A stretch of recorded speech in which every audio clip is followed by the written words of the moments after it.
I'll do the opening script then. You can't hear it.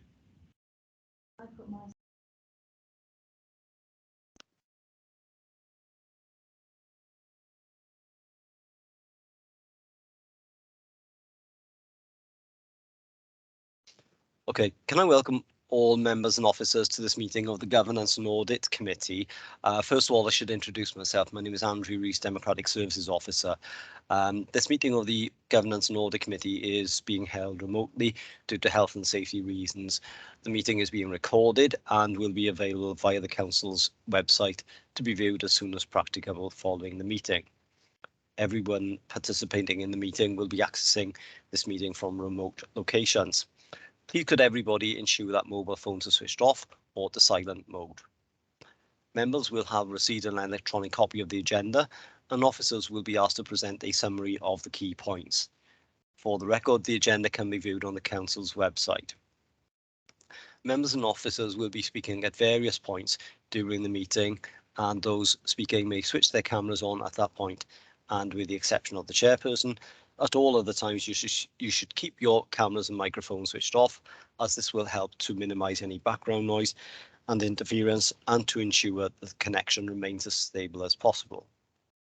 If any members and officers wish to raise a point or question, they should press the hands up icon on the screen hand at the top right hand side of the Microsoft Teams window, and the chairperson will come to you in the order the requests are received. Please lower your hand once you have finished speaking. The chat button has been disabled for this meeting. Please do not use your microphones until you have been invited by the chairperson to do so. Officers from Democratic Services will be supporting the meeting and will be monitoring the use of microphones throughout the meeting, and where necessary will mute those not being used. Officers will be asked to introduce themselves as and when they are invited to speak during the course of the meeting. They too should ensure microphones and cameras are switched off when not in use. We will now proceed to agenda business, and I will ask my colleague Rachel Keepings, Democratic Services Manager, to facilitate the first item of business. Thank you, Rachel. Thank you, Andrew. Yes, my name is Rachel Keepins. I am the Democratic Services Manager, and I'd just like to take the committee to item 1 on the agenda, please, the election of a chairperson. Under the current legislation, the chair of the Governance and Audit Committee can only be a lay member. So I would like to put it open then to the committee to receive nominations, please. I'd formally move Gareth Chapman. Thank you, Councillor. Can I have a seconder, please, for Mr. Gareth Chapman? Seconded, Simon Griffiths. Are there any other nominations, please? Okay, all in favour? Aye. Lovely. Mr. Chapman, I can confirm that you are the chairperson. Would you like to proceed with the election of the vice chairperson? Or do you want me to take them? Yep. I'll take that if you want me to. No problem at all.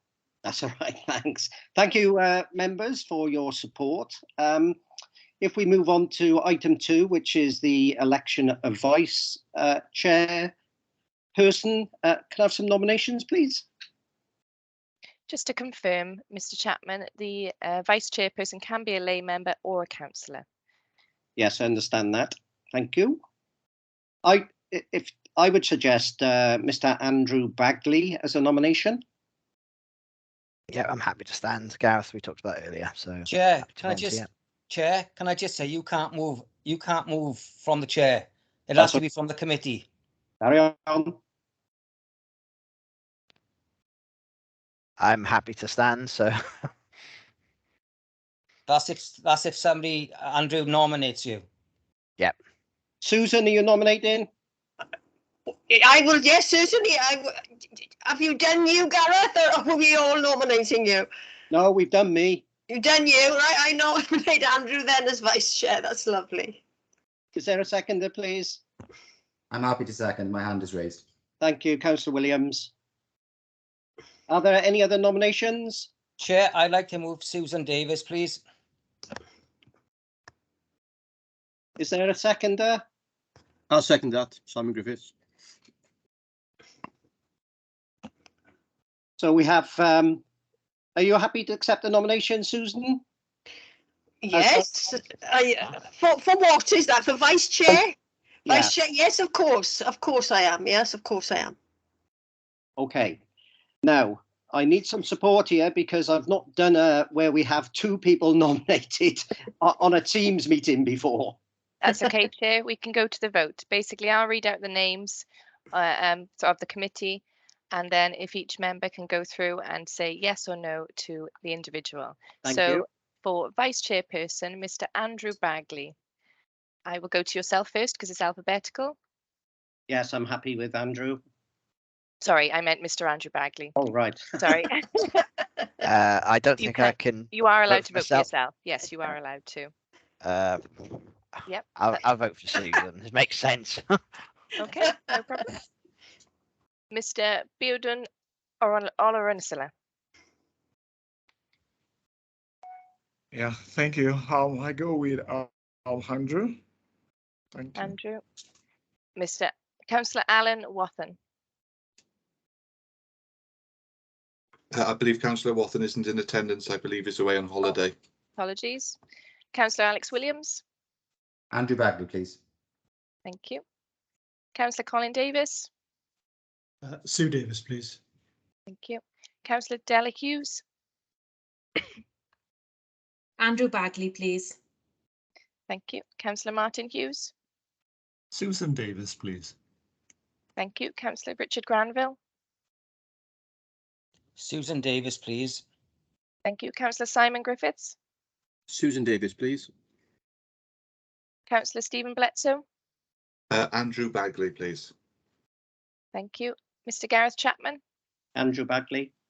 Thank you. And Mrs. Susan Davis. Well, I'll vote for myself, but this is a very strange situation, isn't it? Yes. It is indeed. Right. I can confirm we have 6-1 for Mrs. Susan Davis for Vice Chair. Thank you. Thank you. Thank you, members, and congratulations, Susan. Well, that was a surprise, I have to say. Never- Andrew, if you really wanted... All It's best. fine, honestly. We'll work together. There we are. Never mind. Okay, thank you for that. Item 3 then on the agenda. Apologies for absence. Do we have any? There was a mention of one of the councillors not here. Yeah, Chair, from Councillor Councillor Alan Wathen's Walden. away. Thank you. If there are no other apologies, item 4, declarations of interest. No, none. There are none. Item 5 then on the agenda, the approval of minutes. Approve the minutes of the last meeting on the 15th of March 2022 for correctness. Anyone prepared to move? Well, I was in attendance at that meeting, Chair, so I'll formally move it. Thank you, Councillor Williams. That was Councillor Granville, Chair, but just to seek your advice, the only person in attendance at that meeting was Councillor Granville, so I don't think they can be moved and seconded at this meeting. Now, am I allowed to give advice, being a former monitoring officer? Well, you can, but I'd like advice from the officers as well. There we are. Well, we need the advice. My advice is they can be. There's case law that states that you end up in a situation whereby on occasions there are no members present. They are only for correctness only, and therefore there's nothing in law that prohibits you from moving them as a correct record. But obviously, if there's a lawyer here, then I'm sure they'll give you the advice. Or a democratic service officer. I believe with a new. You're on Mark, mute, yeah. Mark. Chair, I do have my hand up. It's Andrew Rees, Democratic Services Officer. I can confirm, obviously, with in light of the advice that you have given Mr. Chapman, that it is the duty or the legal duty of a committee to approve its previous minutes, whether there were sufficient members of the committee who were in attendance at the previous meeting. So it is perfectly in order for the committee to approve the minutes of the previous meeting. Thank you, Chair. And also, Gareth, as well, as we know, with the new term of office and the different members coming in and other members going, you're going to have the situation arising, and that's the only way you can get around it, is the process will follow on as it does for meetings in the same term of office. Thank you for that, Mark. I'm not usually giving advice, but this has occurred to me on lots of occasions. So thank you for that support. And hopefully, I think, Councillor Williams, that will satisfy your question. So everyone happy then? Thanks very much. Thank you.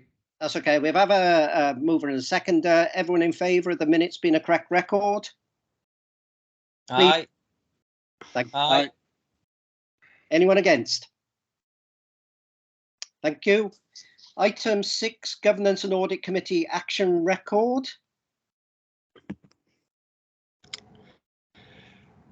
Thank you, Chair. Mark Alvin, Committee Services Section, Senior Democratic Services Officer Committees. Very brief report. The purpose of this report is to provide members with an update on the Governance and Audit Committee Action Record. For new members in attendance, this is a regular item that comes before committees and tracks decisions made previously by the committee to see that they've been followed up and actioned. The action record has been devised to assist, as I've just said, in tracking decisions made by the committee previously in the exercise of its functions. The action record is attached to Appendix A, members, and will be presented to each meeting of the committee for approval, basically as a first proper agenda item. It's a brief report, Chair, so I'll take members to the recommendation. So the committee is recommended to note the action record and provide any comment upon this as and where appropriate. Thank you, Chair. Thank you for that, Mark. Are there any questions? Councillor Hughes? Thank you, Chair. I don't know if I've come in at the right moment, Chair, and I'll, obviously accept your ruling on it. It was to raise a matter under point 307. Yes, okay. Okay. Just to note, it's about the RBED scheme that I was pleased to note that the matter was discussed in considerable length last time, and that assurances were given and accepted that it was a isolated case, and more importantly, it hasn't been replicated in recent years. I would ask this committee if we could keep a close eye on the progress which is being made to remedy the poor and shoddy workmanship which was carried out with that scheme, and especially following the measures that the Welsh Government have taken of late, and indeed this council, to make sure that the necessary repairs are expedited. I'd also ask if we could establish that adequate resources have been set aside to deal with any consequential works which might arise during the course of the works, and if sufficient allowance has been made for any further claims which might be raised by any party. Thank you, Chair. Thank you for that, Councillor Hughes. Are there any officers available to answer that question?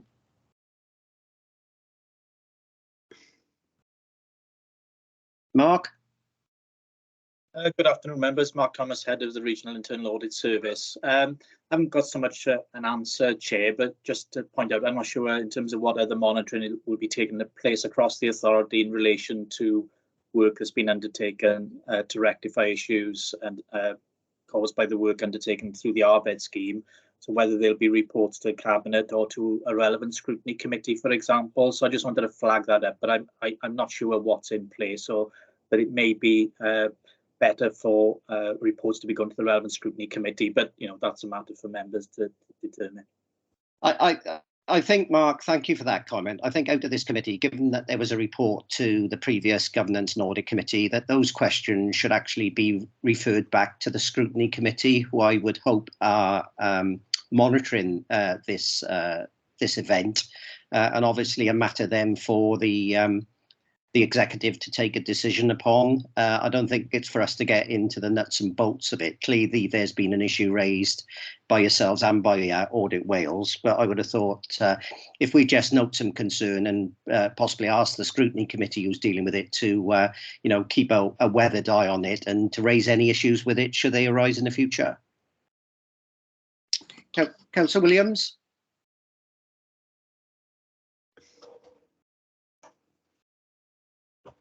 Thanks very much, Chair. We are speaking on agenda item 6, aren't we? We are, yes. Yeah, okay. Just a quick question on the Disabilities Facilities Grant Service, if I may. Can I ask what is the timescale for the contractor framework to be developed and the final tender details to be finalised? Harris?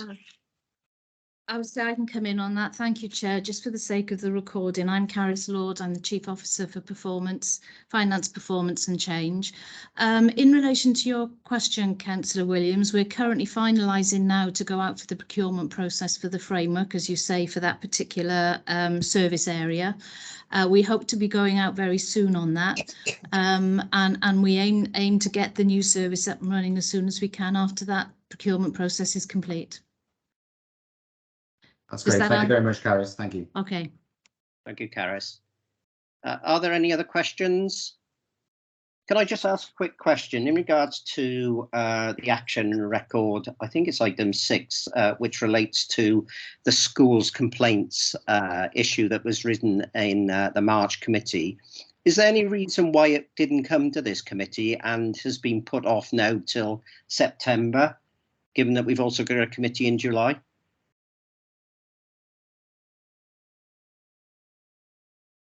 Would you like me to come in on that one? Thanks, if you can.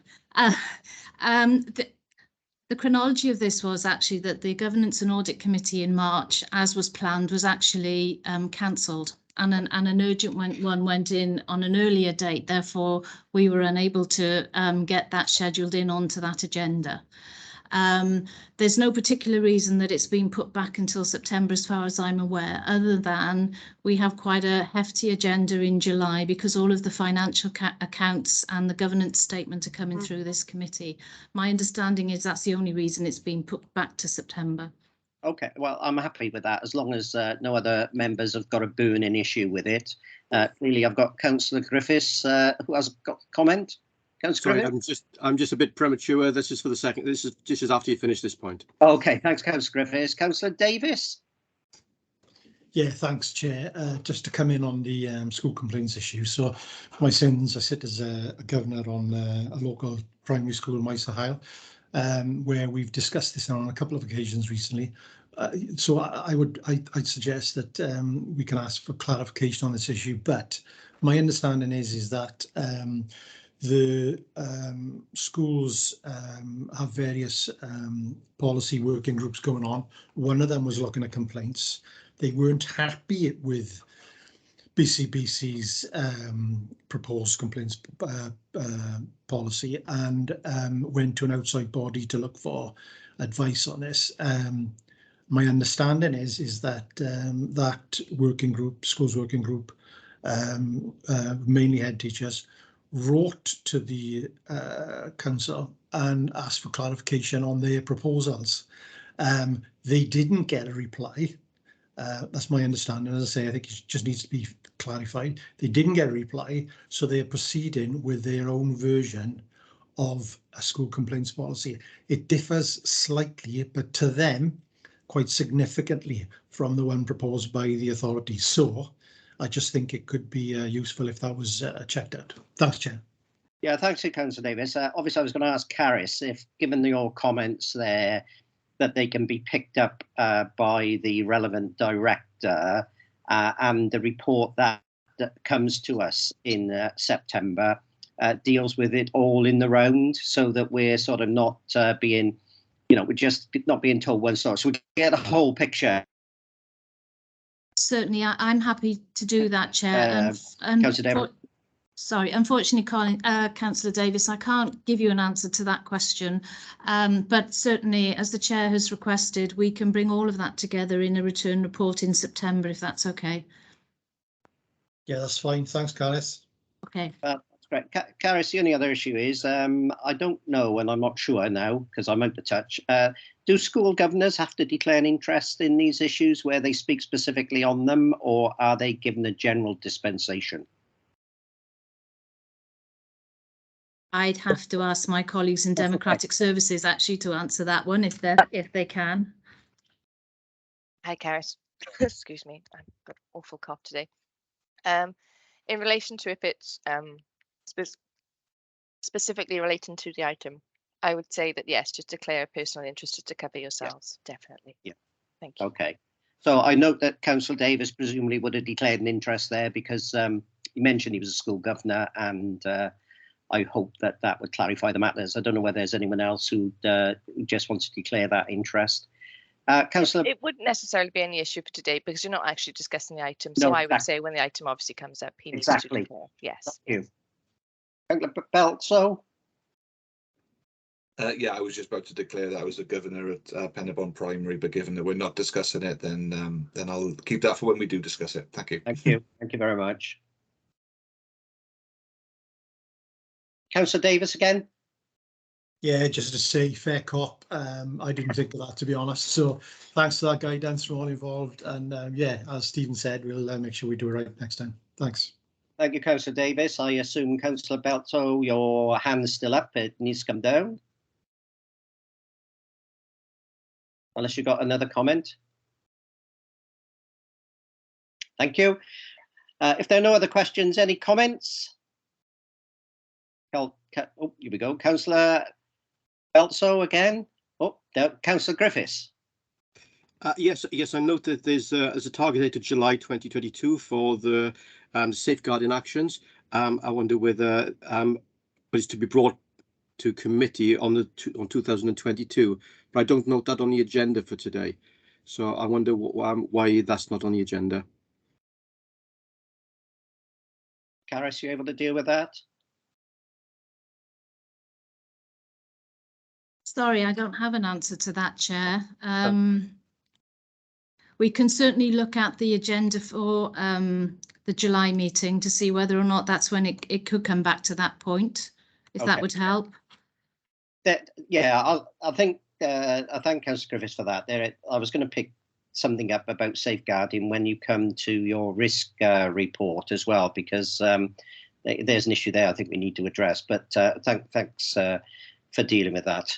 If you could, we could, just give us an update as to what's happening at the next committee.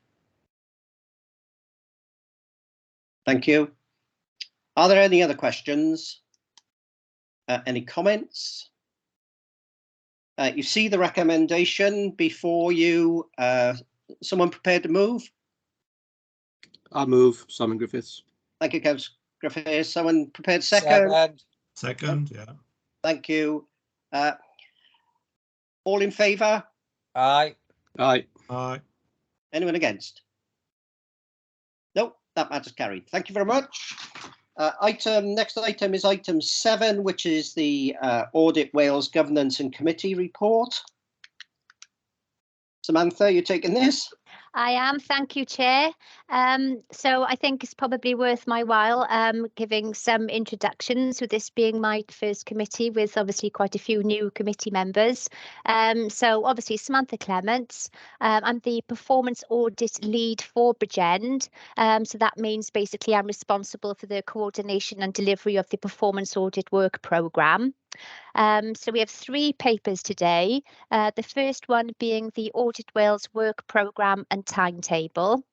In terms of the purpose of this report, basically it's a composite of all of the work programmes of the delivery arms of Audit Wales. So that would include performance audit, financial audit, local government studies, national studies, and our good practice exchange. And in addition to that, we include updates from our external regulators, and that would be the Care Inspectorate for Wales and Estyn. And the purpose is simply for ease of reference, it's all together in one place. And we also provide a list of recently published reports and links to our website. So if there are any issues with those links, please let me know, and we'll make sure that the next iteration of this update is effectively updated. And I think it's also worth mentioning that the timing of the report may seem a little bit out of sync. This is the Q4 report for 21-22, I'm getting confused myself. So basically, as it says at the beginning, we launched our consultation on our 22-23 work programme and beyond.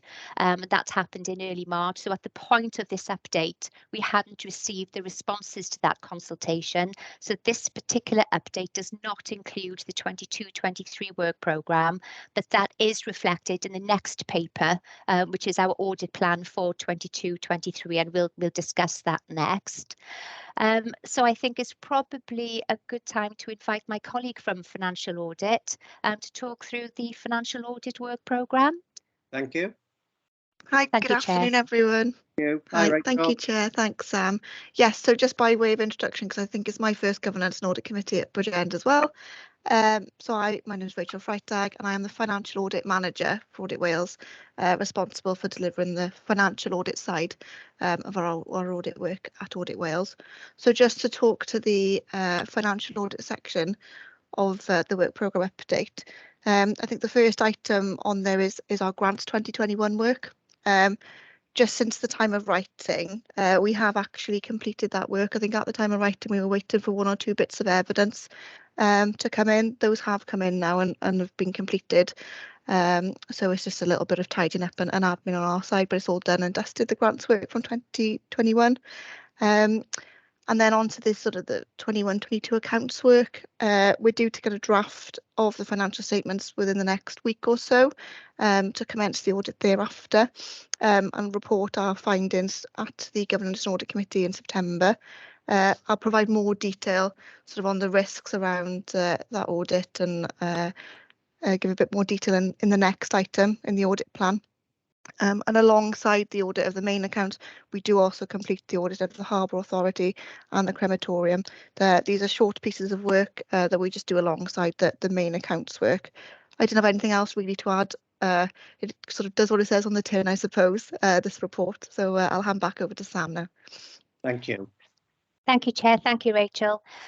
So in terms of the performance audit work for 21-22, the first item, the well-being of future generations, we decided not to deliver a specific piece of work looking at compliance with the Act in 21-22. Because of the nature of the Act, we thought that we'd integrate it into all of our project work throughout our work programme.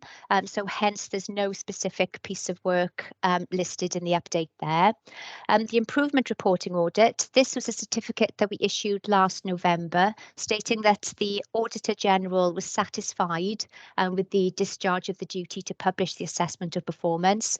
This was under the Local Government Measure Act, which has now been repealed, so this won't feature in any future work programme updates.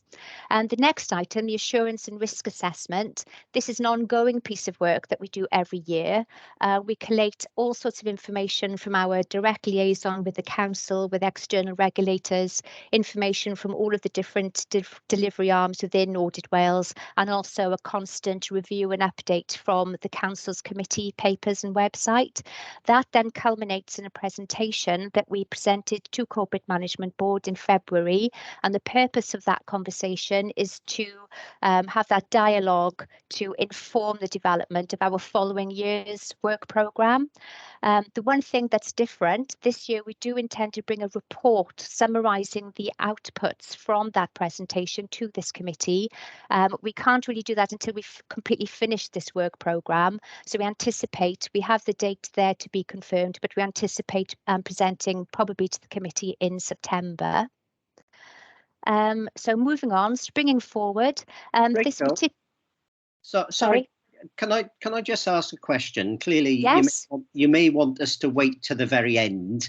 Yes. Is it worthwhile, as you go through each of these work areas, if members have got any questions, would you rather take them as you go through rather than wait to the very end and then we have to go back and forwards? Do you know, Chair, however you want to manage it, I'm perfectly happy to take questions as they arise or at the end. Thank you. If councillors are happy with that, I think it would be a lot smoother rather than you save up your questions to the end. If you've got a question on any the items that Rachel or Samantha have got, is you raise them as and when they go through them. So if people are happy with that, can we deal with them on that basis? Thank you. Sorry to interrupt. No, that's okay, no problem at all. So springing forward, so this piece of work focused on workforce. The report was issued in May, and we're still going through the clearance of that report. We are in the process of arranging a meeting with the Chief Executive in the next week or so, hopefully, with a view to agreeing the report so we can finalise as quickly as possible, so the committee will be aware of that. The next item, a follow-up review. This was our Disabled Facilities Grants Report, which was published in 2019. This formed part of the assurance and risk assessment work that I mentioned earlier, so that will form part of the report to this committee in September. Then finally, a review relating to the Cwm Taf Morgannwg Health and Social Care Partnership. We took into consideration the Health Board and the 3 local authorities within the Health Board boundary. We prepared the report looking at their arrangements. That was fed back through a group meeting in March. We've since reported and since received comments from all bodies concerned, and they were basically content with the report. So we're hoping to finalise that very shortly too. So moving on, as I said, sorry. Sorry, Samantha, you chunder on. You're amazing. Oh, sorry, my diatribe. No, that's okay. I'm just wondering, obviously some of the councillors raise issues about the DFGs and then a question on that. And then Councillor Griffiths has indicated he'd like to ask a question. Councillor Griffiths. Thank you, Chair. Listening to a number of different sources across the council, it seems that when we are planning for new developments, that there is not, or in my view, there's insufficient coordination between Cwm Taf Morgannwg and BCB on the local development plan. I wonder whether there's anything that we can do from a governance perspective to encourage Cwm Taf Morgannwg to do long-term planning on, for example, the location of surgeries and so on, so that we get sufficient doctors and medical facilities for the new developments that are coming into BCBC.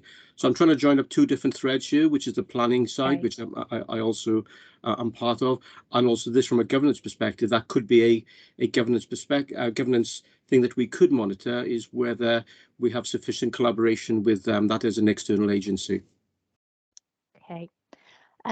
All I can say is thank you very much for that. In terms of this piece of work and the piece of work relating to the Cwm Taf, CTM RPB, basically, for all intents and purposes, I will take that into account, and it may be worth raising this in the tracker for the next committee meeting. Thank you very much. I think it actually holds a risk for us. I don't know whether we can, I know we have a risk catalogue later, but there's a great deal of, I think, consternation by people in the borough around access to especially doctors and getting onto lists of that type of medical service. And I think in the longer term, unless we do that sort of planning in the local development plan, we will leave our residents without the facilities they require for their health, which obviously is part of the new framework around the health of our residents. It's a key factor. So I'd like to start us to think about that as a risk and to start monitoring how we can do that better long-term planning with Cwm Taf Morgannwg. Thank you, Councillor Griffiths. Councillor Granville. Thank you, Chair. Just to go on from that, there is a mechanism within development control. It's called a 106 agreement, and where you can legally ask developers to make a contribution to new house surgeries or whatever you want to do within the community. So there is a mechanism there, but I agree entirely what Simon is saying. We do need to monitor it, but there are other avenues to get it. Thank you for that, Councillor Granville. The only comment I make, I think we've got to be very careful with this committee straying into other areas of other specific functionality of the council. Clearly, ours is to look at the overall governance and audit of matters. Clearly, the issues you raise are very pertinent to the communities you all serve, but we just need to be very, very careful, I think, that we don't go straying in. And if we do, then obviously there's a mechanism for us to stray back out and refer it to those requisite other committees of the council and actually refer it clearly to the chief officer team and the cabinet for them to take it on board. So thank you for those constructive comments. Councillor Griffiths. Yes, if I could just make, so the point I think for this committee is the risk aspect of it. The correction of that risk will be obviously within other security committees and other directorates, but I think monitoring the risk is something that I'd like this committee to consider. Yeah, thank you for that. Obviously, that will be a matter for the management team and the cabinet to look at, but obviously we can keep a weathered eye on it. Are there any? There are two existing hands. Councillor Granville, are you wanting to make a comment now again, or a question? Sorry, Chair, I will delete my hand now. That's very kind of you. Samantha, only a question on the DFGs. Yeah. Clearly, we had a bit of discussion. I don't know whether you heard previously on the DFG. As a new committee, I'm not aware, because I'm not aware if the report was done in 2019, how many recommendations came out of your report in regards to the DFG situation in Bridgend, and clearly someone's been monitoring that as we go through. But in the report which you will produce, and the report I think that Caris will bring together with the appropriate director in September, can we ensure that the recommendations which came out of your report are dealt with? Either they're dealt with as how the council has dealt with them, or is there any matters still outstanding, which I assume will come out of your report, which you're about to conclude? So if we can tie it all together so we get an overall picture for DFGs in regards to the council. Okay. Thank you. It's fine. Thank you very much. So I just finished, I think, yep, so the review relating to the RPB, that report, we're hoping to finalise very shortly. That then follows a summary of the local government and national studies work planned and in progress. And Estin has said, I don't propose to go through this in any detail, but again, I'm happy to take any questions and I can again respond in a bit more detail at the next committee, should that be necessary. That's very good. Yeah. And again, this is across all 22 authorities in Wales, isn't it? So yes. Yeah, that's okay. That's very kind. Okay. Is there anything else you want to pick up on that on the report, Samantha? Sorry, no, that's all from me for this particular paper. Thank you, Chair. Okay. Are there any other questions for Samantha on the? I think it's Appendix A. So. Yes, okay? Yeah, Appendix A. Lovely. Rachel, are you picking up Appendix A as well? No, I'm just keen for the next one. That's all. Thanks. Okay. If there's no other questions, if we move on to Appendix B. Thank you. Great, thank you, Chair. Yeah, I'll be picking up the audit plan, and Sam will be just chipping in on the performance audit section for me. You'll get to see that we specialise in the different aspects of audit. So between the two of us, we should be able to cover off any questions that you have. So the plan really just gives an overview of the work that we're due to be completing during the year. For your information, and you'll see the outputs of each item being brought to this committee as and when they're completed throughout the year. So I'll take the document as read and just pick out some of the key points for you, but please shout with any questions as we go through. So the document does follow a fairly standard layout each year, so it is a document that you'll become familiar with as the years go by during this term.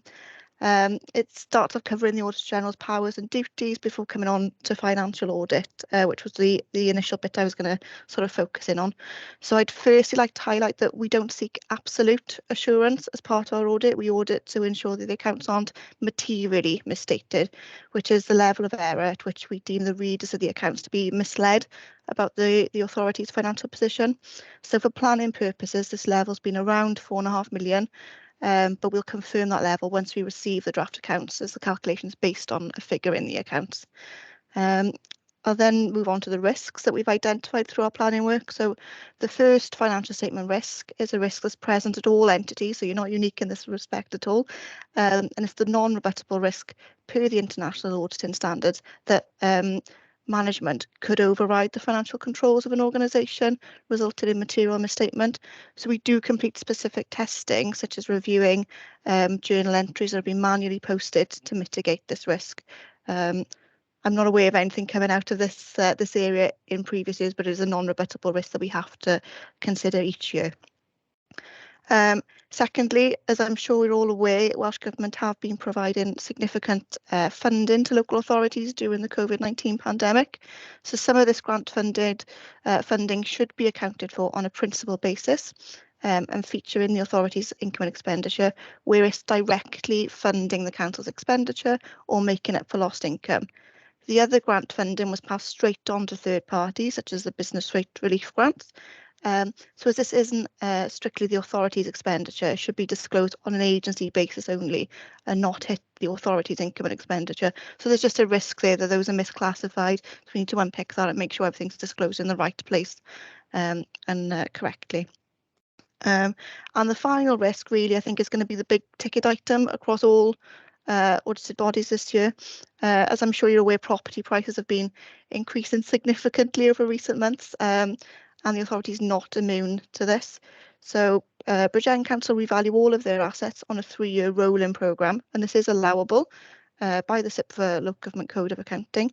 However, the code also requires that assets are held at a carrying value in the accounts that's materially in line with current values. So given the increasing costs of properties over recent months, there is a risk that the values held for assets that were valued last year, 2 years, 3 years ago aren't materially in line with their current value. So the finance team, I don't know if Councillor Pletzer wants to come in. I think you're on mute, Chair. Sorry about that. Councillor Bledsoe. Yeah, and I'm quite happy for Rachel to finish what she's saying if she's wanting to first. It was just something that you raised in the second point about the risk, about the business support grants. I was just looking as a councillor of only 2 months, and this is my first committee meeting on this panel. I just wanted to ask a question on that, but I'm happy to wait for you to finish your verbal on this first. Thank you, Councillor Bledsoe. Okay, shall I finish on the final risk and then come back to that one? Is that okay? Just because I'm partway through, is that all right? Thank you. Yeah, so around these sort of asset valuation risks, the finance team and internal valuers have come up with a solution where they've completed additional work to sort of update the values of the highest valued assets. So the residual risk of misstatement is below our materiality threshold. Obviously, as part of the final audit, we'll need to audit this work in detail, and we will report the findings in our audit of account report at a later date. But again, I'd just like to stress that this is an issue across all of the authorities in Wales and other parts of the UK. And there has been some slippage in compiling the accounts, not just at Bridgend, but at all authorities. So you're not, the safety of numbers, I suppose, on this one for you. But yeah, I'll come back to the question now, if that's okay. Thank you, Rachel. Councillor Bledsoe. Thank you very much, Chair, and thank you, Rachel. As I say, I've been a councillor for less than 2 months. This is my first meeting of this committee, so I treat being a councillor as one long life lesson, where I'm constantly learning and taking in information. In your second risk exposure statement there, you mentioned about the Welsh Government Business Support Grant and how that was administered. And that obviously follows on that this authority is asked to administer a number of different grants to different people. The cost of living one, which is going through at the moment, being another. Is it within the remit of this committee to express concerns about the way that it has been administered? Is that something that we can ask? And I only ask that purely because you'd raised it as being on the risk. Is that something that if I had concerns as a councillor about the way that both of those schemes had been administered on behalf of the residents, that I have the ability through this this committee to raise those concerns and scrutinise the way that it's done? From the audit perspective, the risk is that they're misclassified and treated incorrectly as either agent or principal. I'd have to let an officer come in on the scrutiny of the committee.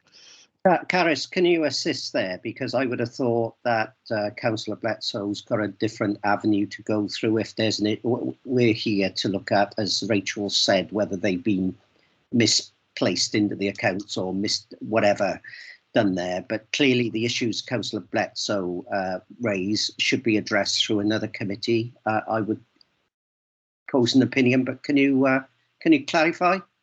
I would suggest the same, and unless for some reason, I mean, within the remit of this committee is issues to do with fraud, and you will get an annual report in relation to fraud, and if there has been any fraud within any of those grant streams that we've administered, then obviously we would report it to this committee.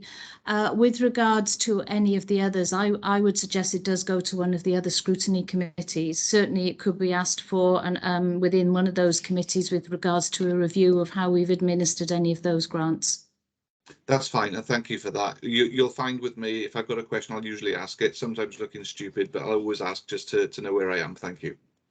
Councillor Bledsoe, that's okay. There's lots of people who don't ask the questions they really need to know the answer to, whether they're stupid or not. So, but again, I think just picking up what Caris said, I think if there's a fraudulent issue, then clearly I'm sure there are mechanisms within the council, a fraud hotline, whistleblowing, and some issues may need to go straight to the police rather than this committee. So I'm sure that the officers will update you in regards to that moving forward.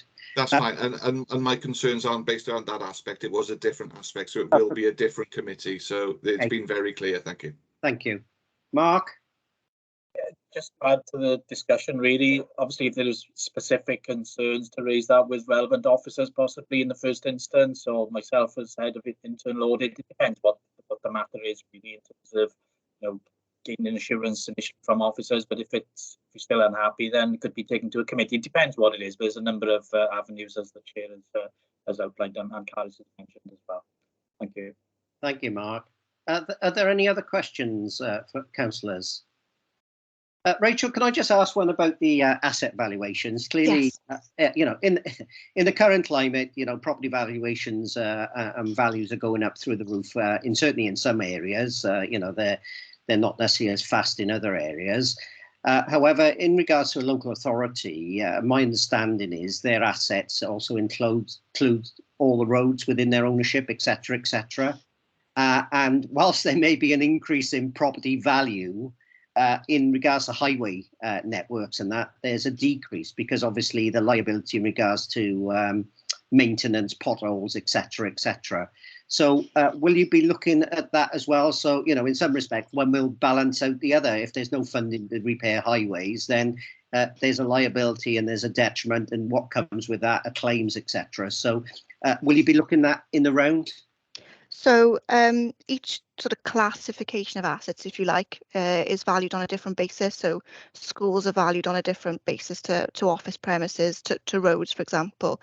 So the biggest risk in terms of this area is to do with assets that are valued using something called depreciated replacement cost. So schools are valued on that basis. Luckily, Bridgend valued their schools this year, so they've mitigated against a large part of this risk already, because that is the sort of inputs to that valuation methodology are largely based on cost per square metre to build a school. Yeah. So obviously, as we know, construction costs have gone up. In terms of roads and infrastructure more generally, that is currently valued using depreciated historic cost. So that risk doesn't really cover those assets. I think they're far less risky. But SIPFA have got an emergency consultation out currently on the accounting for infrastructure assets. I think the results of that are due to come out next week. I think there's been some sickness within SIPFA, so there's been a delay there. So it is something we'll be looking at in terms of that consultation, but in terms of this specific risk around rising prices, etc., I think those infrastructure assets are probably sort of a lower risk in terms of the different categories of assets, if that makes sense.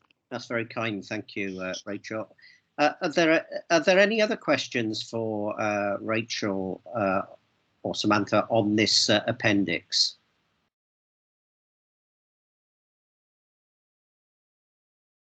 No? Oh, there we are. Biodun. Yeah, thanks, Mr. Chair. I have a couple of questions with respect to the report.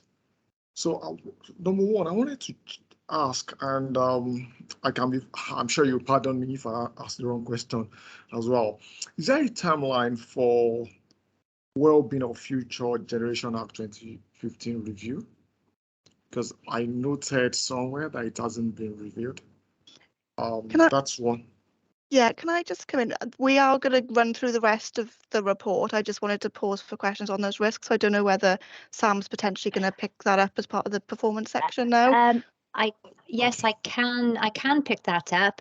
In terms of the well-being of future generations review, we decided specifically that we would not conduct a review looking at WFG per se, but instead we would integrate that across all of our performance audit work programme. So when we scope a piece of work, that would be one of the fundamental elements that we would consider as we scope our project. So there's no specific review covering WFG, but it does feature in all of our reviews, and we rely on that legislation as the basis for our reviews. So hopefully that answers that question. And excuse me, should I now move on to discuss the performance audit section of the audit plan, Chair? Biden, have you got any other questions in regards to the financial audit? Yeah, I wanted to ask also, there was something around 5% of materiality. It might sound stupid, but I was just wondering, what's materiality are we talking about? So materiality is a threshold at which it's sort of a level to which we audit. Obviously, we can't audit every single transaction in the account. We'd be here forever and a day. So we set a materiality threshold, and we deem that any errors up to that threshold wouldn't arise in the authority's financial statements showing a misleading financial position. So what happens is if there are errors identified during the course of the audit that are below that materiality threshold, we will ask the finance team to amend them, but we wouldn't qualify our audit opinion if those aren't adjusted. Any errors that are above that materiality threshold, it is our view, is our opinion, that if those errors aren't corrected, the financial statements wouldn't be showing an accurate or true and fair view of the authority's financial position. So we would modify our opinion if any errors over that materiality threshold were not corrected. I'm not sure if that's the sort of level of detail you were looking for. Not sure if that answers the question. Yeah, you actually did. I was just wondering what exactly is the reference for these materiality, because you say 5% of materiality. So what exactly is the reference point? So we base our materiality calculation, it's 1% of gross expenditure. And then we have a performance materiality level, which is 75% of overall materiality. So we audit to that level because obviously there could be things that are just shy of material that if they were wrong, if they were slightly understated, they could become material errors. So we audit to that 75% threshold. And then 5% of materiality, if there are any errors to that level, that's what we call our trivial threshold. So anything below that amount we call clearly trivial and wouldn't ask the authority to amend, although we do keep an eye on the cumulative effect of those trivial errors just in case they did all add up and create a material error. Thank you. Thank you. Any other questions for Rachel? Samantha, on to you for the performance. Thank you, Chair. So just to link back to the consultation that I mentioned earlier at the beginning of the first paper. Basically, throughout our work, we've identified that there are lots of risks common to all councils, a high degree of commonality in the risk across Wales and ostensibly across the UK. So, I suppose it's worth mentioning, we highlighted some of the fundamental challenges arising for local authorities in terms of our changing environment. and the climate, fairness and equality, and some constitutional changes, the pandemic and its legacy in terms of increases in demand and costs and the impact on the economy.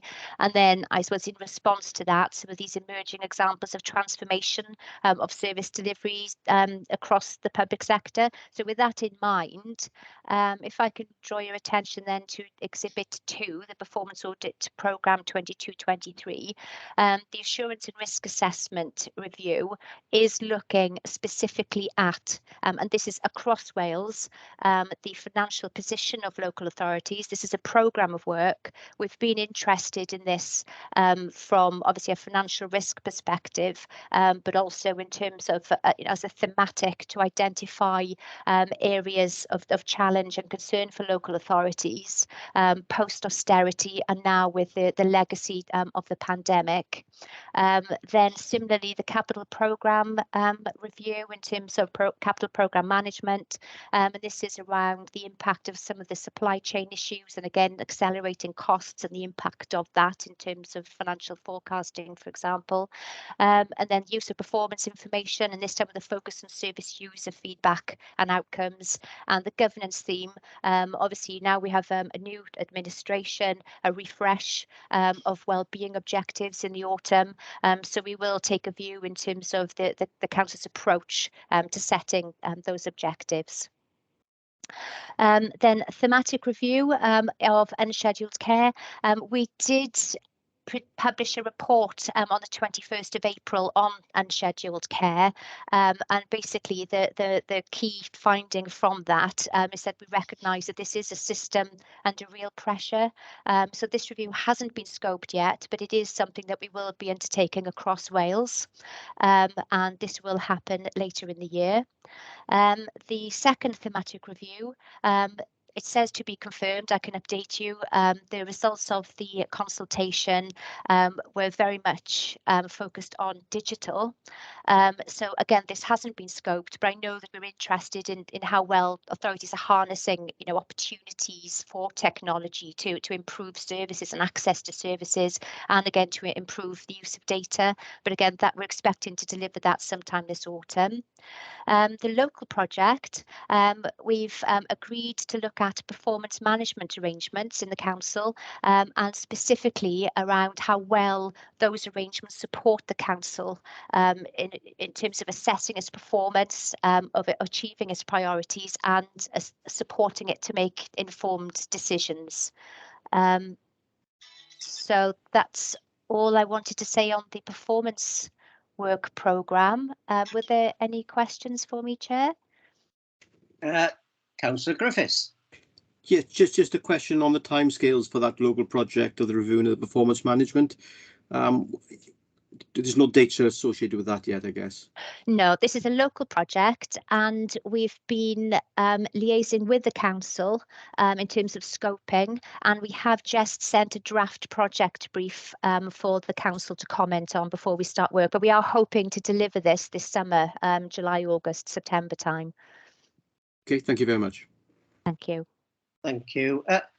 Samantha, can I just take you back just to the one which is the assurance and risk assessment? Clearly, yes. That's a big piece of work.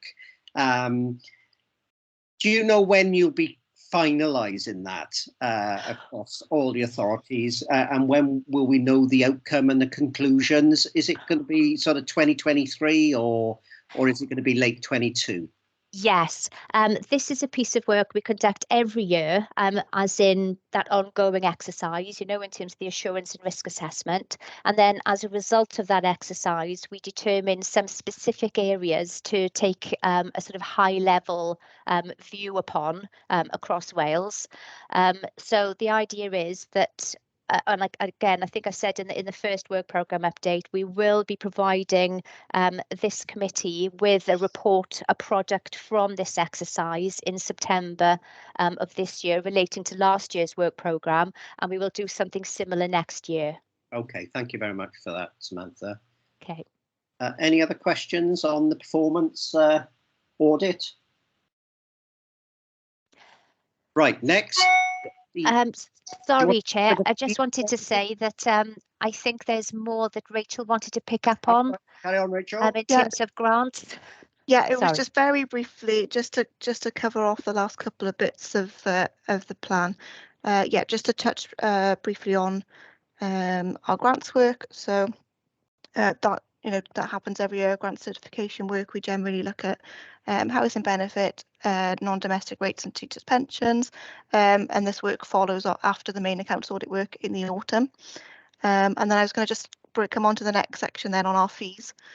So legislation sets out that we must raise fees to cover our costs, but we cannot and do not make a profit from our fees. So what the fee set out here is an estimate based on how much we think it's going to cost us to do the work.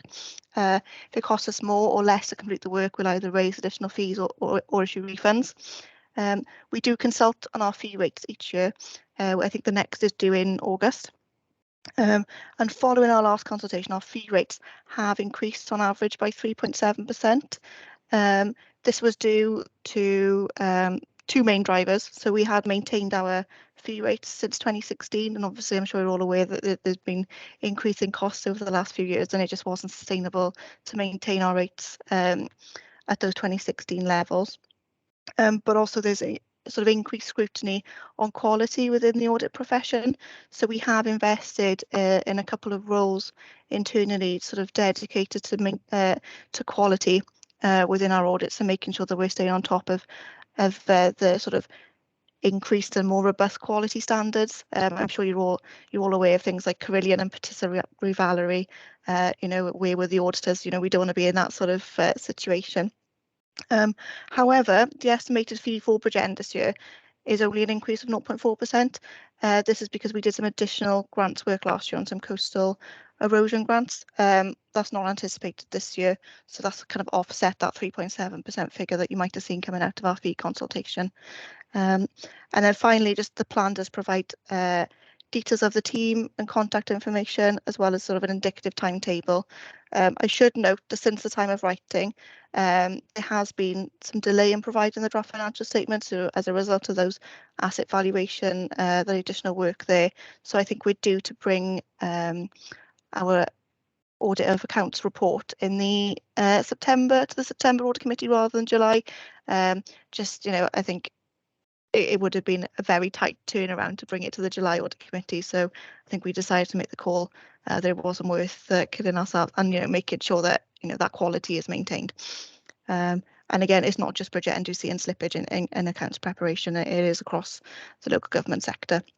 So that I promised that was it in terms of what we had to say. So happy to take any further questions if there are any.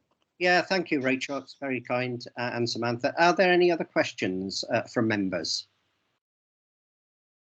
I've got a question. Oh, Biodan. Thanks, Chair. Just to confirm from management, are they happy with the increase in fees?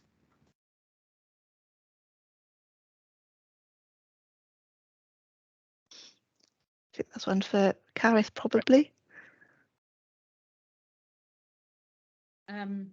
Are we happy in paying more money? Is the council ever happy in paying more money?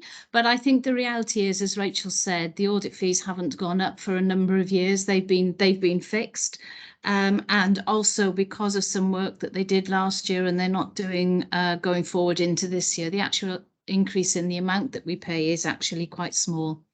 So these fees are also, they're set on a national basis anyway. So as Rachel said as well, we do have the opportunity to comment on the fees when they come out and they consult on them, and then they set the fees following the completion of that consultation process. So these are obviously nationally set fees, and as I said, for Bridgend, actually, the monetary increase is not great in the current financial year. Thank you. Biodan, did I answer your question? Thank you.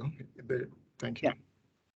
Can I just carry on with that, Carith? I'm sorry to raise it. I was going to ask a similar question to Biodan in regards to whether the council considers it gets value for money from Audit Wales on the basis it can't challenge it to go anywhere else, because obviously it's it's prescribed where the audit has to come from. So it's a value for money question I was going to pose in regards to whether the council considers it gets value for money, despite what you said about the consultation.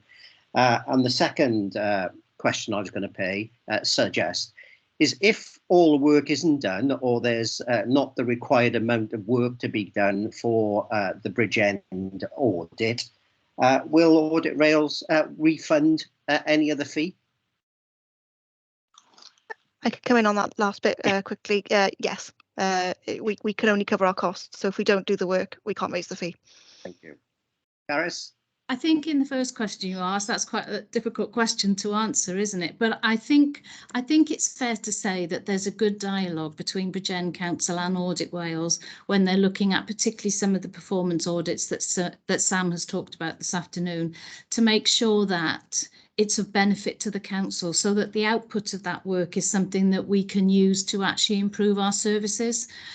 So we do a lot of work, don't we, Sam, kind of planning our project briefs, and I think she's already said we have consultations about what are the best areas for them to look at to make sure that we do get as much value out of that audit fee as possible. Does that answer your question? Yeah, it does. Thank you, Gareth. I'm not. Don't take this as a way of knocking Audit Wales, but but the issue always is, prices are increased, but local government have had poor settlements for about the last 5 years, save for this year. So it's got to be balanced, hasn't it, in regards to the fee going. That's the only point I was making, and I'm pleased. As with most authorities, there's a good working relationship with Audit Wales and the team of officers within Audit Wales. So thank you for that. Yeah. If there any other questions on Appendix B, Appendix C. Okay, thank you, Chair. So this is a report from our local government studies team. This was published early in April of this year. So just at the outset, I just wanted to say to the committee, I don't propose to run through this report in any detail. I'll just quickly counter through some of the key points. And then if that's okay, Chair, I was going to ask officers then to provide the committee with their response to the report findings and recommendations. Lovely.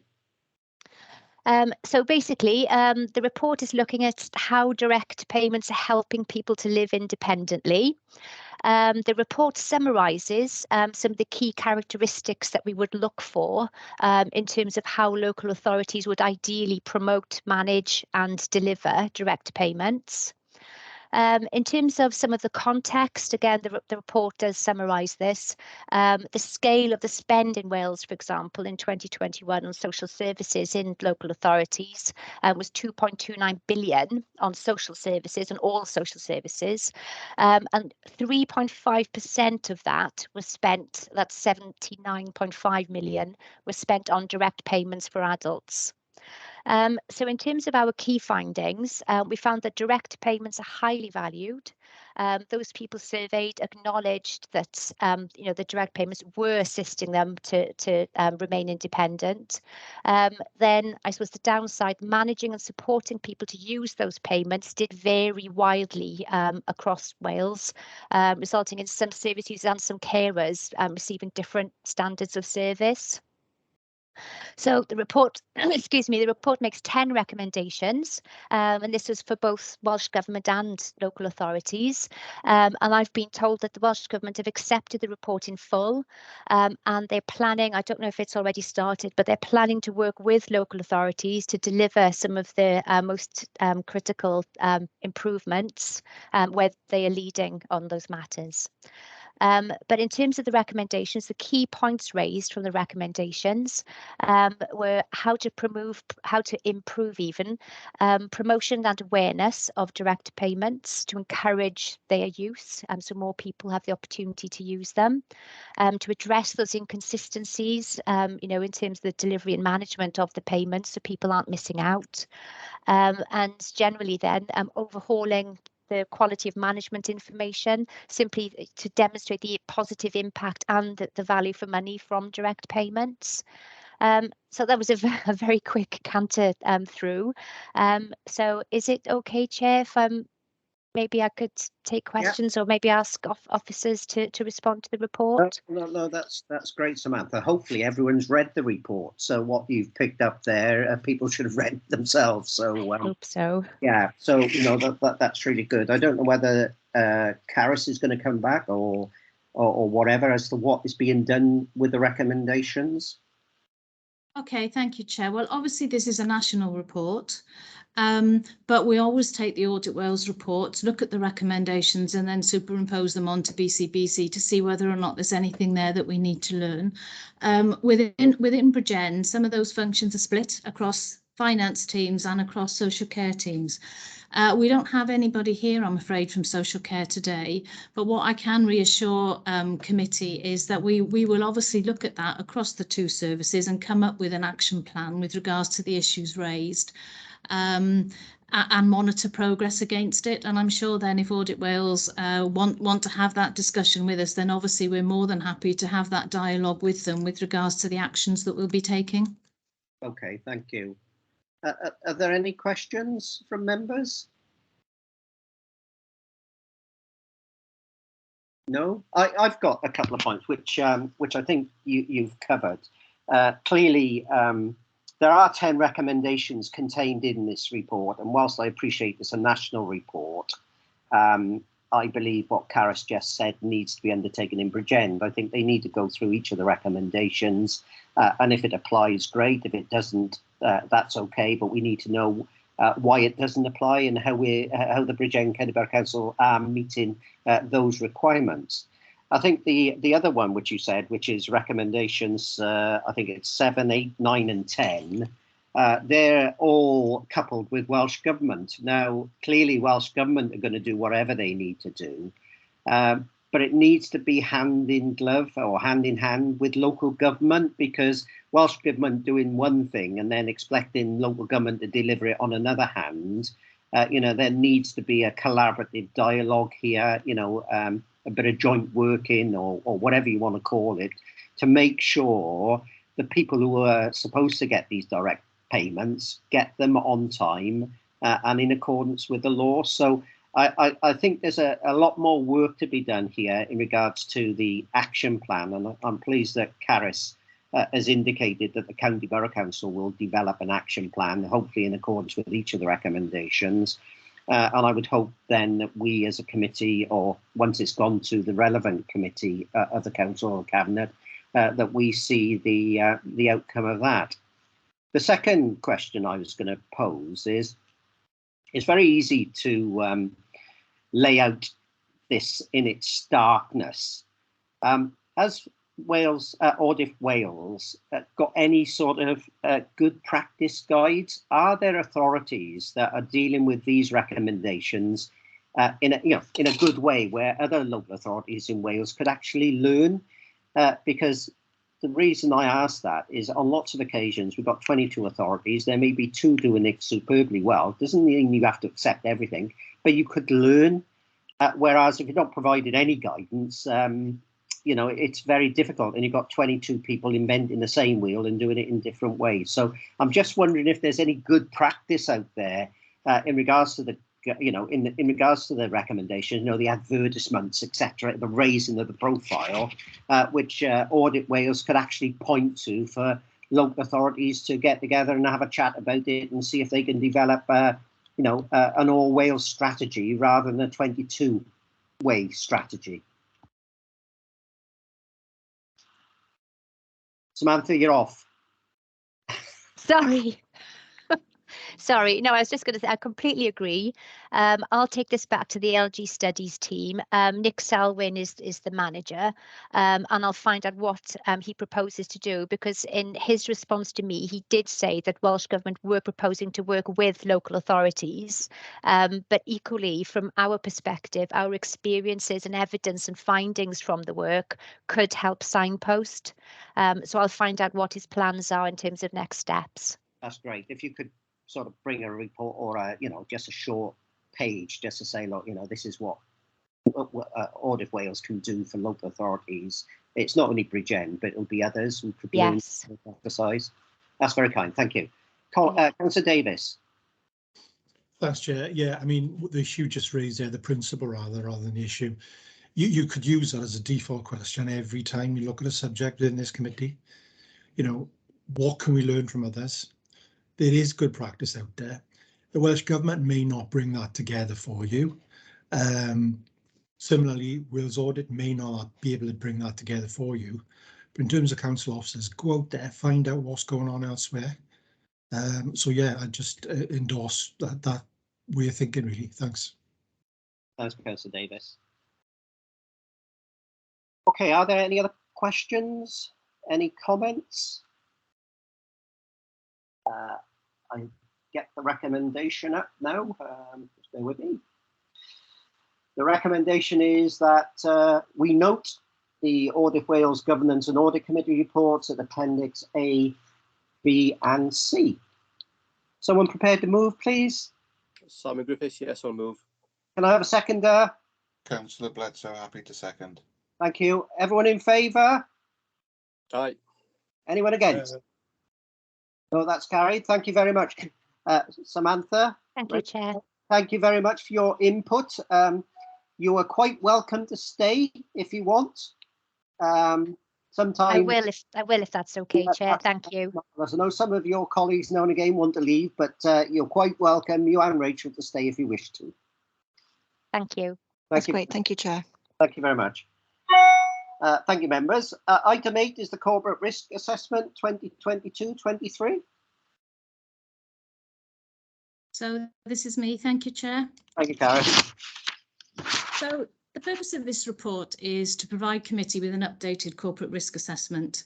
To ensure good governance, the Council is required to develop an effective risk management process, which includes an assessment of our corporate risks. Members will remember at the induction training that the terms of reference for this committee requires the committee to review, scrutinise and make any recommendations with regards to the appropriateness of our risk management arrangements. So just to reassure you that the corporate risk assessment is regularly reviewed and does come to this committee on a regular basis. And what this particular document does is identifies the main corporate risks facing the council and also the mitigating action that we're taking to manage those risks going forward. Underneath this, there are also directorate risk assessments, and these are continually and routinely managed by various directorate management teams. Those issues that are either across service or it's difficult for one directorate to manage, they will then come on to the corporate risk assessment.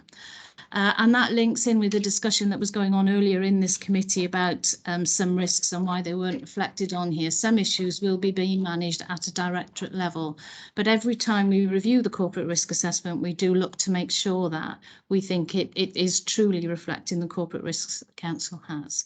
So you'll see that the current corporate risk assessment is attached to Appendix A of this afternoon's report.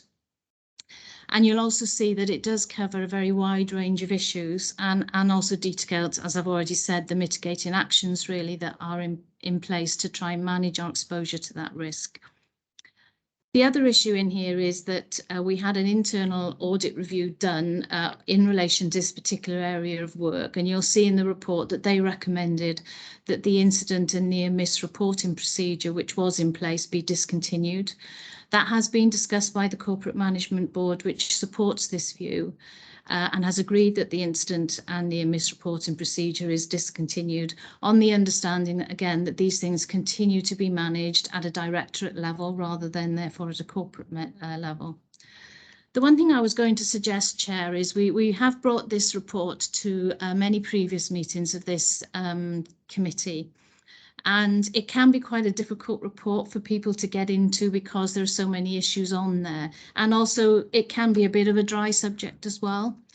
And I just wondered whether I suggested about how we looked at this going forward is that if there are particular risks on this register which members would like more information on, if we could plan that ahead, I'd suggest that we actually bring some relevant service managers to the Governance and Audit Committee, because they would certainly be able to answer any particular issues that members would have, and possibly the officers who normally attend this committee wouldn't have that information.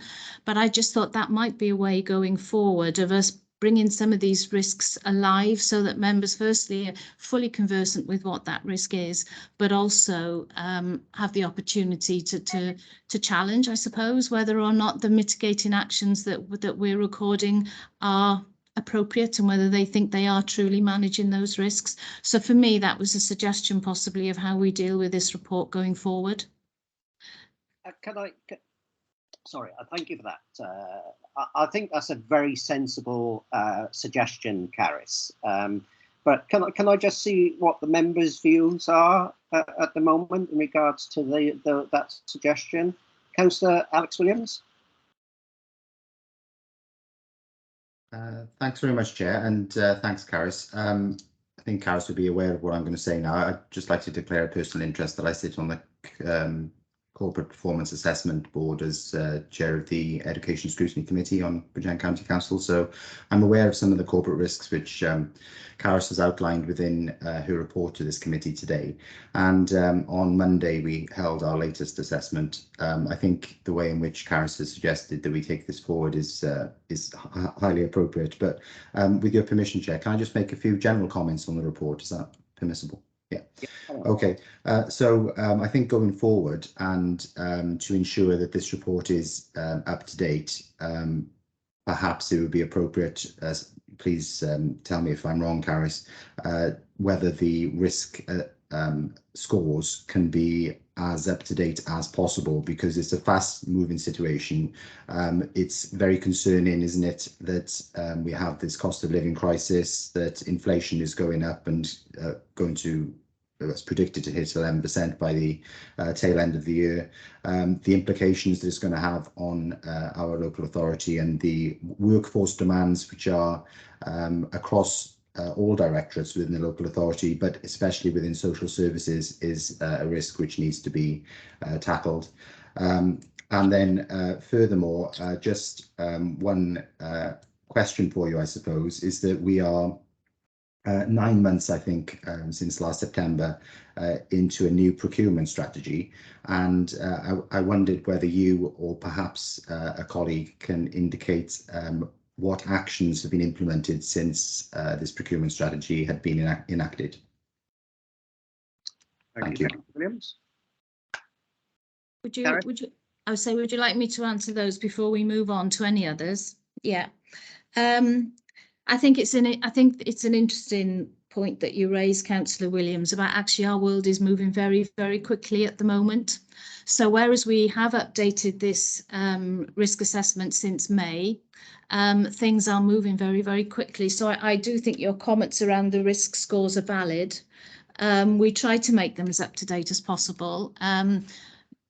And we will always endeavour to do that, but on occasions you may read them and think maybe we've underestimated the risk, particularly in that area with regards to inflation and the impact on our budgets, but also on our ability to deliver some of our key schemes has escalated very much so. And you also talked about the workforce issues, and that is obviously a significant issue for us now right across the council. So I think your point is well made. We will endeavour to bring them as up to date as we possibly can.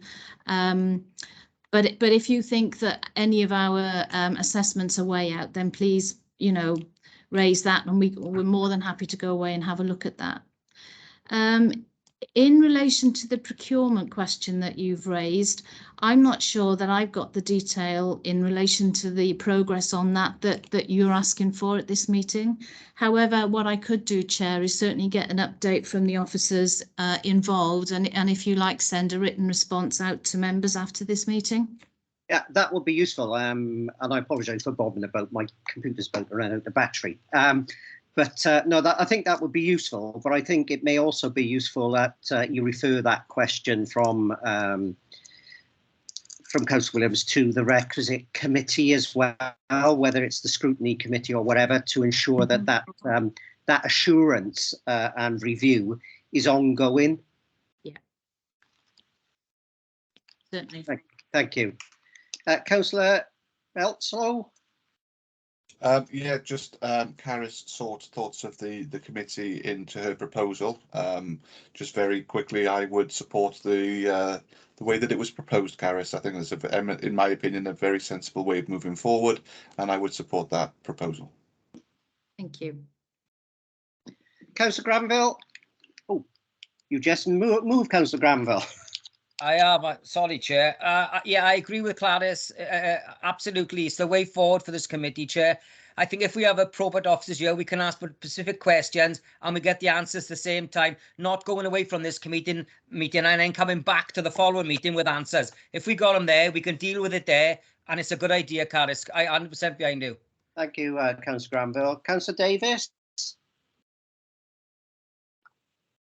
Thanks, Chair. Yeah, I'm just going to say the same as, yeah, there's, thanks, guys, great idea. One thing I would say, though, to be fair to the officers, shouldn't we actually put in some sort of timetable whereby if we are going to raise issues, it needs to be by a certain date so they can prepare and give us as fulsome a reply with as much detail as we require.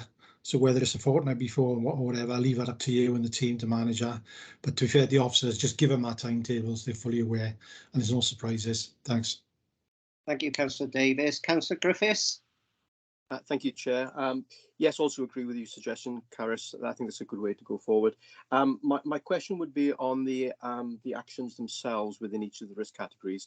I noticed that I think you own most of the risk categories here, but the implementation of the mitigation to the risks is obviously with other officers and other departments. And I wondered whether in that activity, the action list, we could actually have the responsible officers within the directorates, and also where the tasks have specific completion points, whether we could have the projected date for that. A number of the tasks, I think, are very clearly could be completed, but we don't have any end dates on those, so we can't really measure it. I think on a more general point, I think I'd really like the actions to be more based around metrics as well. I mean, those may be implemented in the directorates rather than at this level, but I think it's difficult to judge from this sort of report, which is qualitative rather than quantitative. So I'd really like to have some measures in here that where I can judge whether the mitigation actions have been effectively carried out. Councillor Hughes. Yes, very quickly, Chair. Happy to support Caris's proposal, and I think it will give a very helpful insight into new members like myself. Thank you. Thank you. Are there any other questions?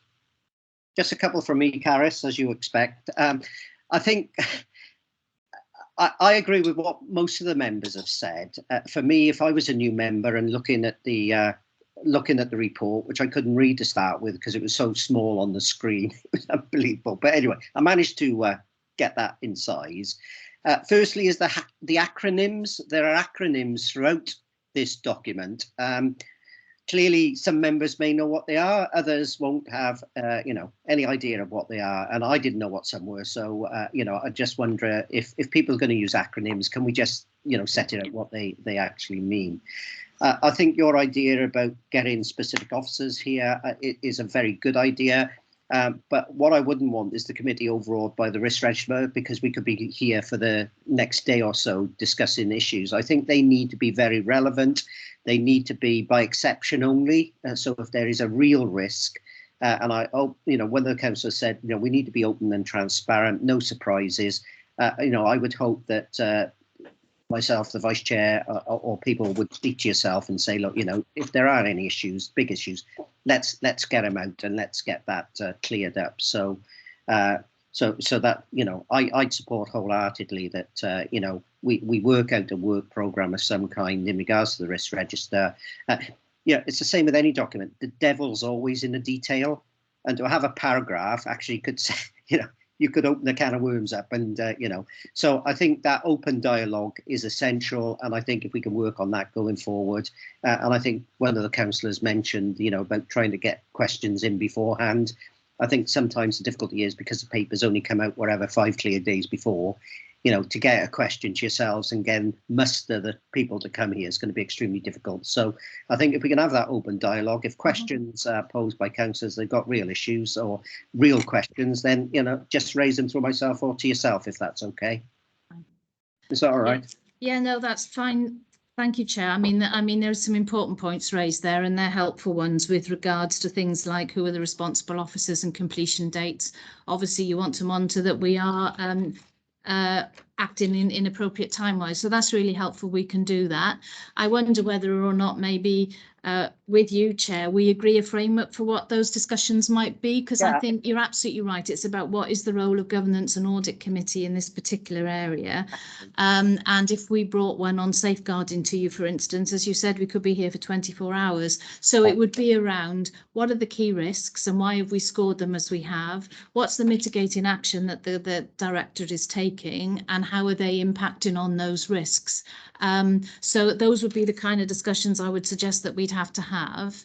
I'm quite happy to be led by committee with regards to whether or not you want to do, I mean, there are 14 actions on that risk register. So whether you want to do 1 or 2 at each meeting and which ones you'd want to start with, I'm more than happy to be led by committee on that, Chair.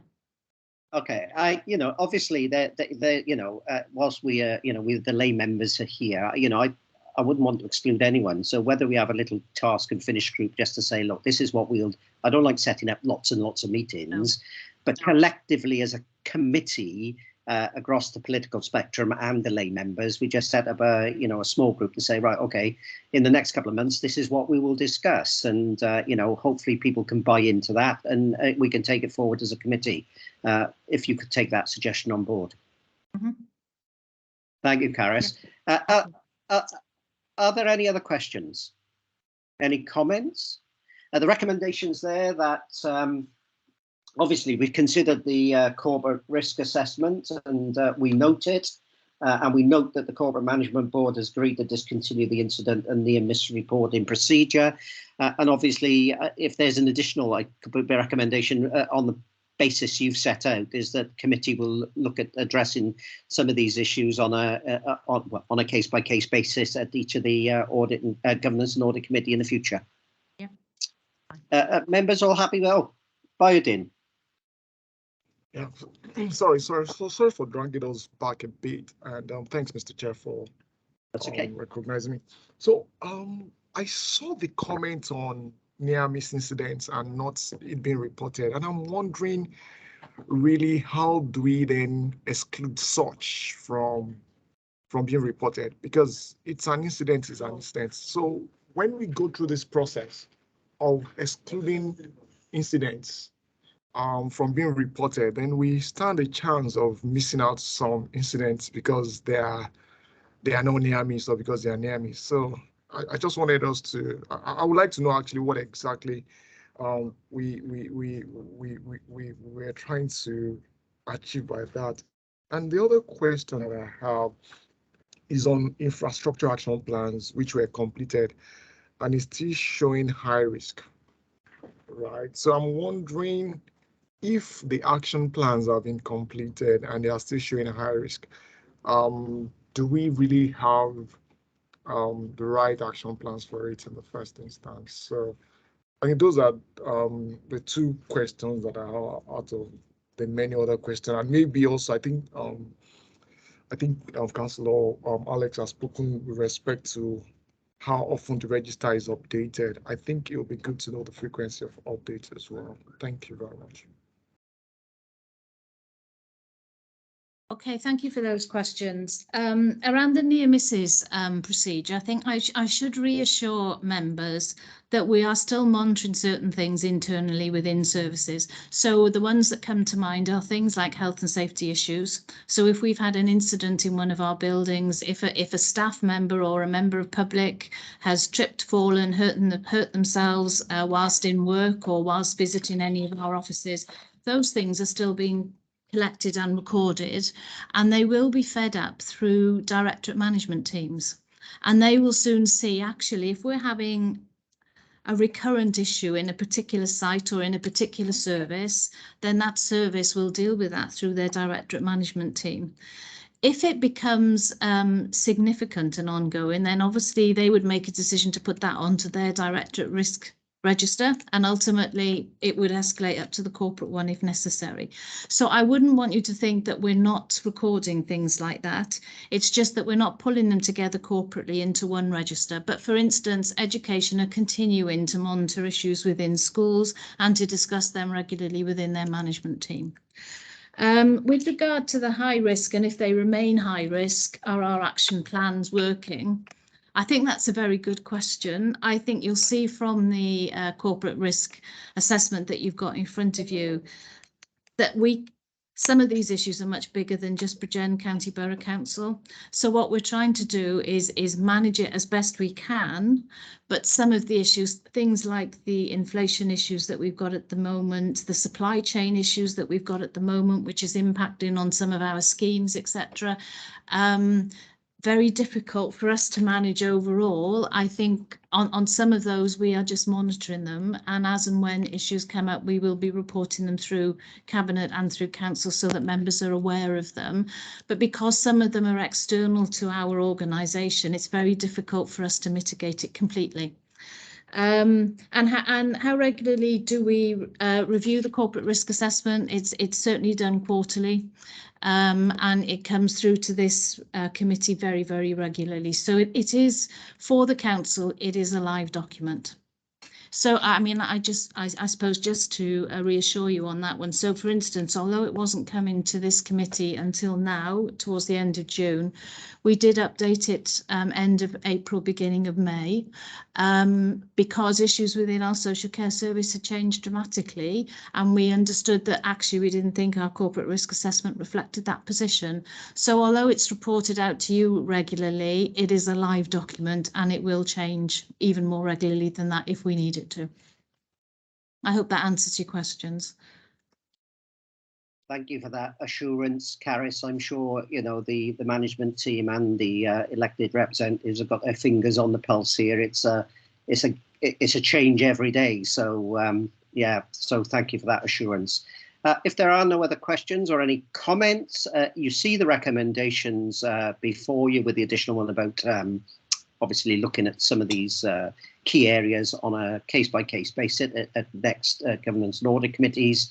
Someone prepared to move, please? Yeah, Councillor Martin Hughes, prepared to move. Thank you, Councillor Hughes. Someone prepared to second? Seconded, Simon Griffiths. Thank you, Councillor Griffiths. Everyone in favour, please show. Aye. Thank you. Anyone against? Nope, that's carried. Thank you very much. Thank you, Caris, for that. Annual self-assessment of the council's performance.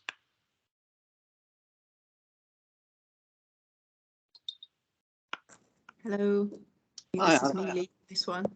Thank you. You happy for me to just crack on? You just crack on. Fab. I'm Alex Rawlin. I'm the Corporate Policy and Public Affairs Manager. I'm quite new to the organisation. I think I'm on week 9 or 10 in post now. And you've got my paper in front of you. But essentially, I just wanted to come here today to tell you a bit more about one of the requirements on the council following the Local Government and Elections Wales Act last year, which is around self-assessment. The Welsh Government guidance requires us to make a draft of our self-assessment report available to the Governance and Audit Committee for you to review and make recommendations for changes. And obviously we'll do that to the Governance and Audit Committee September meeting. I just thought it'd be useful to look at this at a slightly earlier stage to give you a bit of an understanding of the process we intend to use to get us to that draft report. So the new local government improvement regime puts more onus on the council to demonstrate improvement rather than on Audit Wales and other regulators. And that includes the annual production and publishing of a self-assessment report.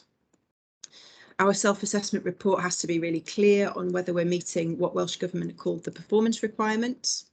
And those performance requirements focus on 3 main areas. Number 1 is on performance and outcomes, which is about are we exercising our functions effectively. Number 2 is on use of resources. So are we using our resources economically, efficiently and effectively? And then thirdly, is our governance strong enough? Then there's guidance from both Welsh Government and the WLGA, which gives us loads of detail really on the evidence that we should be using to do that self-assessment. There's internal evidence like performance, financial risk data that we collect around different parts of the council. And to be honest, most of that probably comes to you guys in individual sections throughout the year. There's external evidence, so audit and inspection reports, again, which probably come to you, Ombudsman and Health and Safety Executive reviews. But then we also need to take into account the views of stakeholders. And that's the engagement that we do throughout the year and specific engagement on self-assessment with local people, businesses, council staff and trade unions. The guidance also sets out a bit of information on principles for how we should do the work. So it should be owned by the Corporate Management Board, it should be honest and transparent. And that guidance also encourages us to use existing data reporting and challenge processes as much as possible. So I won't go into masses of detail, you've got the paper in front of you, but the process we intend to follow is set out in that paper in section 4.1. For question 1 of the performance requirements, we've already got that quite well embedded process that Councillor Williams has already alluded to a little bit around performance management and CPA. This year we've added to that a broad self-assessment process completed by DMTs, reviewed by CMB and then finally taken to corporate performance assessment, and that happened on Monday. And that pulls out a judgment for performance in each directorate and a clear set of strengths and areas for improvement, as well as that really detailed dashboard with performance indicators and commitments on it. For question 2, we don't have such a detailed existing process for doing that. So we've established some baselining workshops for July, and they're to look at a lot of the things that you guys will be interested in. So finances, procurement, corporate planning, performance management, risk management, workforce planning and asset management. We'll take those findings from the workshops to CMB and then again to a further later corporate performance assessment meeting in late July. And finally, question 3, so the one about governance, we'll simplify and summarise the annual governance statement and take that to CPA as well. And again, that's something that will be coming to you quite soon. I think that comes to your July meeting. Engagement, consultation and complaints data is built into each section of the self-assessment process, but we'll also engage with people quite specifically on the draft findings in September. And then all of that will be put together. The findings and judgment from all of the different parts of the process have to be collated into a single, simple, accessible report, which has to be published by October, after that session with Governance and Audit Committee in September that I've already mentioned. And just finally, the recommendation of my paper that's in front of you is that you review and approve the proposed processes and arrangements for corporate self-assessment in 2020, 2021, 22. Okay, thank you, Alex. Are there any questions for Alex? Councillor Griffiths. Yes, Alex. So I just want to say I really welcome this initiative. I think it's it could really make a difference for the council in terms of meeting its overall objectives. Just a question on, you mentioned it's delivered as a report. I wonder whether we've thought about a digital first strategy on this and whether that can be delivered as a digital dashboard rather than just a periodic report.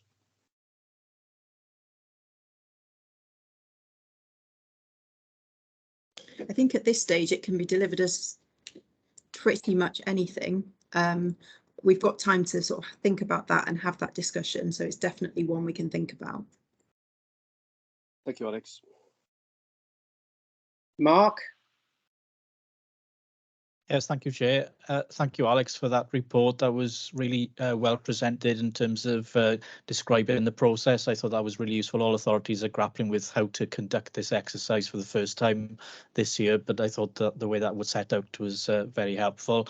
And obviously, just to add to some of the examples that you gave earlier, you know, my annual report sort of comments on risk management arrangements and governance and internal controls and so on. So that's another aspect that will feed into the overall process as well. Thank you. Thank you, Mark. Any other questions? Councillor Griffiths, your hand's still up. Apologies, I'll remove it. Thank you. Alex, I've got a question which just gives me a little bit of concern, which is in the timetable, 4.4. Obviously, you know, the time period between now and October isn't very long. And I'd hope that next year that, you know, the time scale could be a little bit longer. It's the engagement with the public which concerns me. You've got the test draft report, presumably to the corporate management team or whatever, in early September. You've got engagement then, staff, trade unions, citizens and businesses in September. And then you've got a draft report go into cabinet and then one to us. The question I always have is it meaningful engagement if you're only giving someone a week or 2 weeks to look at this document? And that does give me some concern, because obviously this is a new way of working for the authority. And if it's going to be the citizens of the County Borough of Bridgend, then are they being given adequate time to consider this document and actually provide some meaningful feedback? That's the only question I've got. You know, if the council's satisfied with it, then so be it. But you know, whether it's a week, 2 weeks, you know, when it comes to consultation and engagement, you know, they're normally lot longer periods than that. And that's the only point that concerns me in this document. Yeah, I think it is horrifyingly compact this year. Welsh Government were quite clear that we didn't have to do a formal sort of 12 or 8 week consultation process. And I think the idea is, I mean, it's difficult, and we're, you know, this is an evolving process where we're learning as we go along. But the idea is that every different part of the process, so when we're talking about performance information, for example, and when we're talking about use of resources, we should be using the engagement we've been doing throughout the year as we go along in those processes. So that little sort of light touch bit of engagement in September, where we're just saying, okay, well, we've taken all you've said into account throughout the year. Does this, I suppose, does this draft report sound about right to you?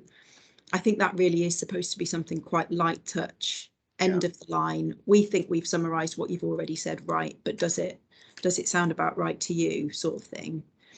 But I think, you know, I think we've also decided, and that was a paper that went to CMB a few weeks ago, that we will have an engagement workshop as one of our use of resources workshops, because although, you know, residents and businesses and trade unions aren't exactly a resource, they probably are as much as workforce are, in terms of getting opinion, getting a sense of what's important and what the priorities are.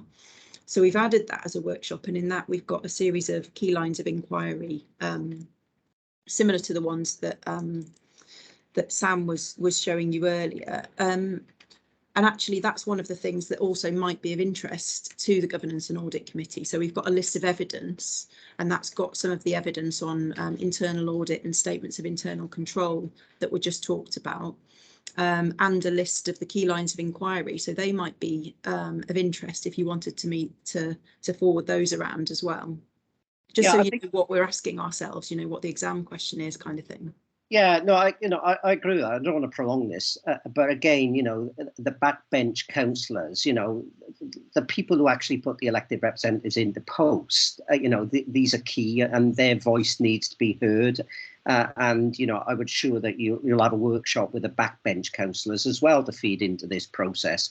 I think on occasions, it's the same as any report a local authority provides. Very few people read them. You know, you look at the backward-looking report on how you've performed in the past and all that, you know, very few. But I'm sure that, you know, that there are sort of little nuggets out there now and again from the citizens and the backbench councillors and, you know, all councillors, the cabinet, etc.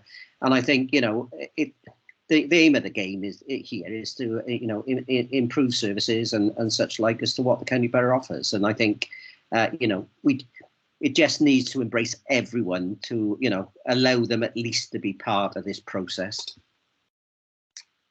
Thank you. Okay, are there, if there are no other questions and no comments, you see the recommendation there, which is to review and approve the proposed processes and arrangements for corporate self-assessment for 2021-22. Obviously, subject to the comments that hopefully next year you can have a longer period. You know, we understand fully that's truncated this year. Someone prepared to move, please? Moved, Simon Griffiths. Thank you, Councillor Griffiths. Someone prepared to second? Councillor Bledsoe, happy to second. Thank you, Councillor Bledsoe. All in favour? Aye. Yes. Yes. Anyone against? Anyone against? No, thank you, that's carried. Thank you, Alex, for your input on that report. Item 10 then, the annual internal audit report 2021-22. Is that you, Mark? Yes, certainly is, Chair. Thank you very much. Yes, if I could start then and go through the report and obviously take questions either as we go along or at the end, as members prefer. This report is the most important of the year from an internal audit perspective, so I'll spend a little bit of time on it, hopefully not too long, as it is the annual report, and most of the members wouldn't have seen this report previously either, so for that reason I'll spend a little bit of time on it. Before going through the report, I'd just like to thank Joan Davis and the wider team for the work they've done to enable this report to be produced, but also the staff of the council as well for their cooperation over the year when we conduct these audits. But if I can take you through the covering report initially, the purpose of the report is to provide the Head of Internal Audit's annual opinion on the Council's control environment in relation to governance, risk management and internal control, and to inform the Governance and Audit Committee of the work and performance of internal audit for the financial year 21-22. Members will see there the background set out in section 3 of the report. Public sector internal audit standards require the head of audit to produce an annual report to support the annual governance statement, and the report should cover all the elements set out in those bullet points there, which it does. 3.2, in accordance with the standards, the head of audit is responsible for developing a risk-based annual audit plan which takes into account the Council's risk management framework. Within the standards, there's also a requirement for the head of audit to review and adjust the plan as necessary in response to changes in the Council's business, risk, operations, programme, systems and controls and resources. And I have to make sure that the internal audit resources are appropriate, sufficient and effectively deployed to achieve the approved plan. The plan for 21-22 was agreed by this committee back in June 2021, and unsurprisingly there's a similar report coming up later on the agenda for the plan for 22-23. Just to make members aware or remind members, audit work has been carried out remotely during the year with staff predominantly working from home. Audits have been conducted using various digital solutions, and whilst there was a steep learning curve both for audit staff and auditees, all have adjusted well to this way of working. Section 4 of the report, current situation and proposal. The annual internal audit report is at Appendix A, so that contains the detail, but this summarises the reviews undertaken during 21-22, the recommendations made and any control issues identified. A total of 27 reviews were completed with an audit opinion and a total of 119 recommendations made, and a breakdown of those is given at Annex 1 of Appendix A. The annual report also discusses the performance of the service during the year, including benchmarking its performance against other local authorities and highlighting individual staff development and training that has taken place. The progress against the 21-22 plan is attached to Annex 2 as well, so members can see what we plan to do and what we actually delivered, and that details the status of each review. It should be noted that some reviews listed have no audit opinion as such, for example, advice and guidance, fraud and irregularity work, and external audit liaison, for example. Annex 2 illustrates that many of the planned audit reviews have been undertaken despite the continuing impact of the pandemic during the last 12 months has had on services, as well as the adoption of remote working. Where planned work has not been undertaken for any reason, assurance has been gained where possible from other sources such as previous work and coverage and other audits. Some planned reviews were not undertaken during the year due to requests from services that were under intense pressure. These will be considered in the forthcoming year's plan, and 2 audits have started and will be completed during 2022-23 that related to the previous year's plan. Based on the testing of the effectiveness of the internal control environment, an audit opinion of substantial assurance has been given to 4 reviews, which is 15% of the audits that we carried out, and an opinion of reasonable to 22 reviews, which is 81%. The remaining 1 audit has been given an audit opinion of limited, and in terms of how that compares with elsewhere, that's a very low number of limited opinions, so I think that reflects well on the authority. Recommendations have been made for improvements, and a follow-up audit will be undertaken to ensure controls have been improved to mitigate the risks identified. So paragraph 4.5 there summarises the position, but essentially taking into account the results of the internal audit reviews completed during 21-22, the recommendations made, and considering other sources of assurance, the Head of Internal Audit's annual opinion on the adequacy and effectiveness of the Council's framework of governance, risk management, and internal control for 2021-22 is of reasonable assurance. No significant cross-cutting control issues have been identified that would impact on the Council's overall control environment, and the weaknesses identified are service specific. And then paragraph 4.6, as funny enough, as Rachel mentioned in Audit Wales presentation earlier, in providing this annual opinion, should be noted that assurance can never be absolute. The most that we can do is provide a reasonable assurance there are no major weaknesses in risk management, governance, and control processes. So that basically gives you the highlights, really, the key messages from the report. But perhaps what I'll do, if you're all happy with this, I'll just flag up some of the key things that are in the detail in Appendix A, but hopefully not dwell in too long on any particular aspect. If I refer members to section 2 of Appendix A, which is page number 119 of your pack. It's just for information, really, and future reference. When we carry out audits, we generally give an opinion, as I mentioned earlier. There's a table on that page which indicates the different opinions that we give, ranging from substantial, reasonable, limited, and no assurance, and a definition of how we arrive at those opinions. Table 2 then gives a breakdown of the opinions that are referred to earlier. Section 3 of the report, limited reports control issues. There was, as I mentioned earlier, there was only one example where a limited opinion was given. That was in relation to creditors' audit and supplier data. There was an issue that it was identified in terms of the details of the creditor could be altered after authorization. The authority, that matter's been flagged up. There was no evidence of actual changes to data that had taken place based on the testing we'd undertaken, and the authority has taken on board our recommendations and dealt with that issue that was flagged up.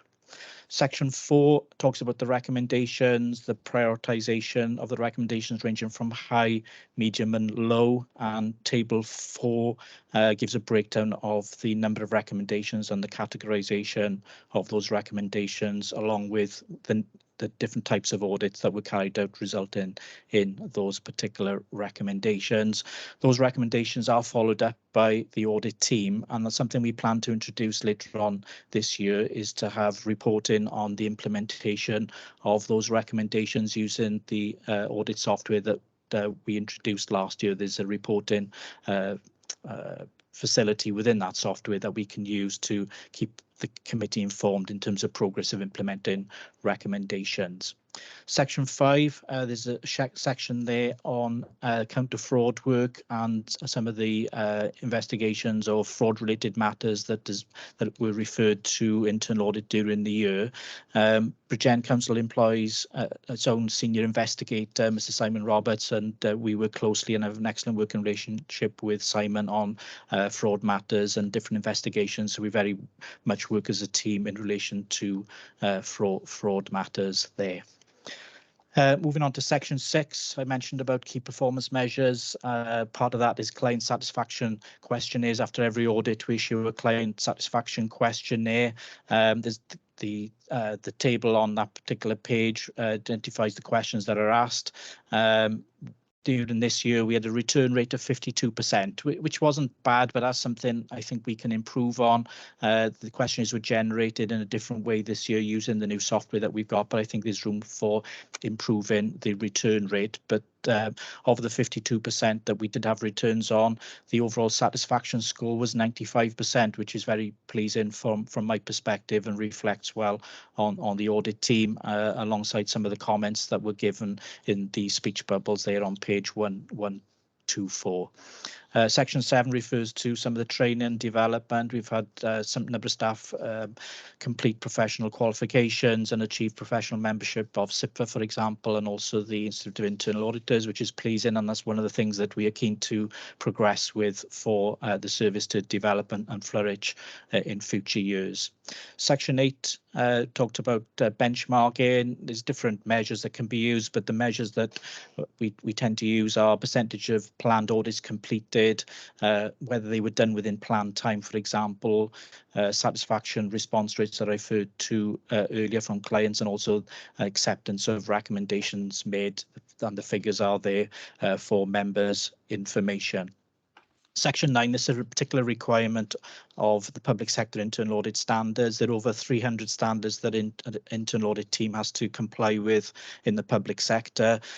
So we have to do a self-assessment to ensure that we are still in compliance with the standards, which we are. As part of the overall framework, an external assessment is carried out once every 5 years, and that will be done later on this year and reported back to committee in terms of the overall picture for members. And section 10, we're reaching towards the end of the report now, you'll be pleased to know, just gives an overall progress update in relation to the shared service. Different to most local authorities in Wales, the internal audit service is provided by a shared service that is hosted by the Vale of Glamorgan, but we deliver internal audit services to Bridgend, Merthyr Tydfil, Rhondda and Taff councils, and obviously the Vale of Glamorgan. It just sets out the vision there for the service in paragraph 10.2 and sets out some of the key priorities for us in terms of the early days of the expanded service back to 2019. But just by way of update in terms of a staffing restructure during last year, staff were matched to posts within the new agreed structure. There are a number of remaining vacant posts. A number of those have been filled internally, and a number have also been filled externally. There are still some vacant posts that we will be pursuing appointment of during the course of this year, with the aim of filling all vacant posts shortly, including recruiting graduate auditors that we will need to train up so we increase the proportion of professionally qualified staff for the service. I think there's key points really I've already covered, but happy to take any questions, and I've already covered the overall opinion provided in the covering report, but happy to take any questions. I'm sure Joan will help me out if I need that help, so thank you. Yeah, thank you for that, Mark. Very comprehensive. The report's very comprehensive, lots of information. Over the questions. Councillor Bledsoe. Thank you, Chair, and thank you, Mark, as it's been stated, very in-depth, and you've taken the right amount of time to help us newbies along. I am very much about this, we're in a new 5-year term. We need to be looking forward as much as looking back and learning from mistakes. I actually tuned into the broadcast of the last meeting of this committee before it did break up. Because I had a very keen interest in a matter that has been raised already by one of my fellow councillors in relation to what lessons were learnt and can be learnt from what happened with Arbed.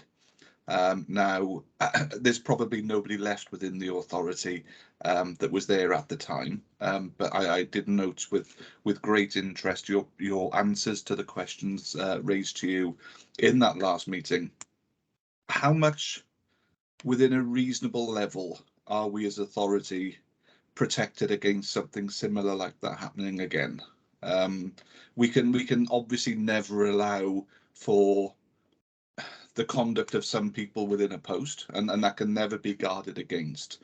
But as an authority, what are we able to have in place? What have we been able to put in place to make sure that something like that could never happen on our watch for the next 5 years? Thank you, Councillor Bledsoe. Very good question, and I think I was asked something similar at the last meeting.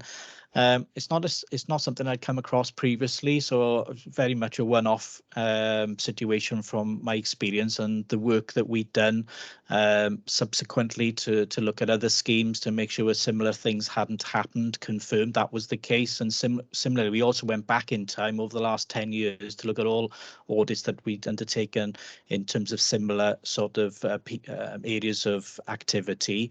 Again, identified that there hadn't been similar issues at all. We identified a number of things as part of the reports that or the report that we'd conducted in terms of raising awareness in terms of codes of conduct, so members are aware of their duties and what's appropriate, and also for officers. So that's a key part, and protocol for member officer relationships, those sorts of things. But I think a key thing for me is making sure that members actually deal with the appropriate level of staff. In some authorities, that sometimes members can go to more junior staff, which really shouldn't tend to happen. You should be dealing with more senior officers in terms of making decisions and getting things done. I think that will be one lesson for me. But I think it was, as you mentioned, it was mentioned by Councillor Williams. I think it was Councillor Williams mentioned about sort of following up on implementation of not recommendations, about the progress in relation to work in relation to rectifying the RBED. That's a slightly different matter. That's not something that we specifically looked at. But I think it is valid to maybe have a look at the recommendations that we have made. We have done follow-up audits on parts of recommendations in terms of making sure things have been updated. But I think to give that assurance, we can follow up on those recommendations again if committee would find that useful to learn from those mistakes, if you like. But I don't think it's possible to give a 100% guarantee, but I hadn't seen this type of situation before, and it's probably unlikely that we'd see it again. But it's unlikely, but you can never say never, I don't suppose. Of course, and thank you, Mark. I mean, it is kind of, I've almost fielded an impossible question, but it's about what we can do. We've gone through a similar document. I'm a Bridgend Town Councillor. We've gone through a similar document on a much smaller scale, and the question came up about how we protect the integrity of the council's checkbook. And officers there were able to confirm to the councillors what procedures were in place, and we're not comparing like for like there. However, it's just what can be done, because you are right, it hasn't been done before, it hasn't been done since, but just purely from the point of view of this committee and what we can do to try and eradicate any possible repetition would be us doing our due diligence, and I would certainly welcome your recommendation there, Mark, that perhaps we do look at those learnings and we do try and push for implementation of anything that comes out of that finding, and hopefully some form of positive legacy can come from the situation. Thank you, Councillor Blatt. So Andrew Beckley. Yeah, thanks, Chair. I had 2 points. Firstly, to Mark, I think, just pleasing to see that the focus is moving a bit more away from recommendations to actions that have been implemented, because I think those two things are very different. Are you able to give us a bit of a flavour as to how many actions you're sort of going to be tracking, how many are sort of, well, if any are behind schedule, etc.?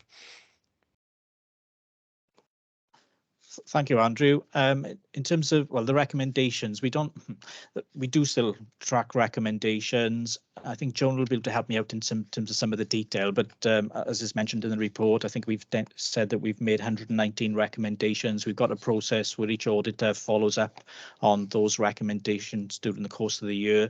If there's a limited or a lower opinion, we conduct an actual follow-up audit as well. But Joan, did you want to add anything to try and answer Andrew's question specifically? Part of it is to do with the development of our audit software as well, that will track things more. Well, we can not to track it more clearly, it'll be more to do with the reporting of it, I think. But Joan might want to add a little bit more. Yes, yeah, Mark is right. So in 21-22, all 119 recommendations were accepted by management. We haven't actually followed all those up to ensure that they've been implemented. We're probably what we've done because of COVID and remote working, etc., rather than going in piecemeal, we're within a reasonable time. If there were a number of recommendations made on a particular audit, we would wait until all the dates, the due implementation dates have come, and then we would go back in just to close off those recommendations. I haven't got that information to hand, but as Mark said, moving forward, you will get regular recommendation and action reports, and that will have the detail in there moving forward. Great. Okay, thanks both. And my second question was on the limited report, which was to do with the creditor supplier data. And I think you talk in your report there about how the details could be amended after authorization, but despite sort of testing, it's unlikely to have happened. I'm just wondering how unlikely it is to have happened. What sort of depth of testing do you go into? And I suppose my concern would be if you can make changes to creditor details after they've been authorized. That's a fairly basic control. I'm just wondering if there is any further reviews needed of what I would also think of basic financial controls, or if you've got that covered. Yeah, if I can answer that, Chair. It was something that was embedded within the system. So although it could happen, it was difficult to actually get to that point for someone to know that they could do it, if that makes sense. So to be fair, it was the systems administrator within the section had raised the fact that it could be done. So we followed that through. We did some data analytics. So we did do a lot of data extraction and as much as we could to provide as much assurance as we could that that hadn't happened. And obviously, as soon as it was identified, that was taken away. But by its nature, because it was a limited report, we will definitely be going back and do some more testing just to make sure, and we will extend that right across as we did, so it wouldn't just be in one particular area. We'll do testing right across just to make sure that that hasn't happened or can't happen again. Okay, thanks both. Thank you, Andrew. Biden? Yeah. So thanks, Chair. And I'd like to say well done to the leadership of the council, because the audit report is actually looking good, and also to the internal auditors as well. I have 3 questions, and one is, what happens to recommendations not implemented on due dates?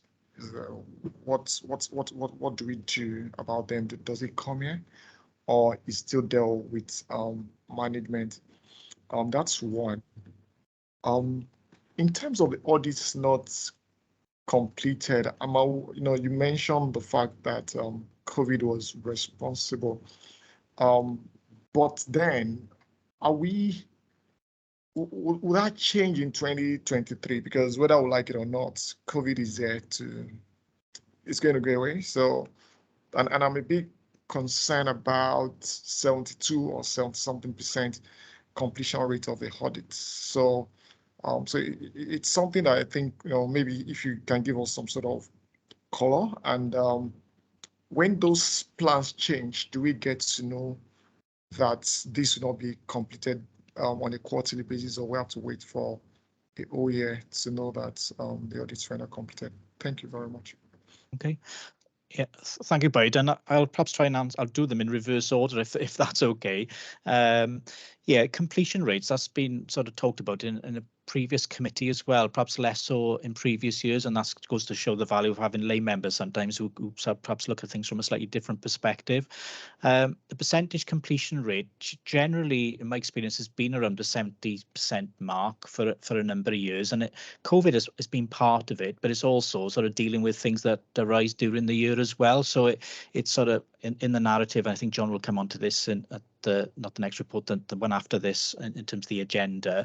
The plan is there. We identify high risk and medium risk areas, but it does say as part of the planning that I need to have flexibility to be able to respond to changes as they occur.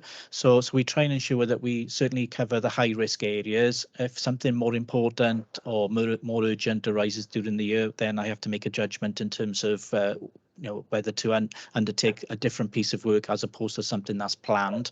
If it's significant, then that would be reported to the committee, and every quarter we give an update on the progress that we're making against the plan. So that's an opportunity for us to flag up anything that significant that needs to be changed, and the committee can see how we're progressing against that plan as well.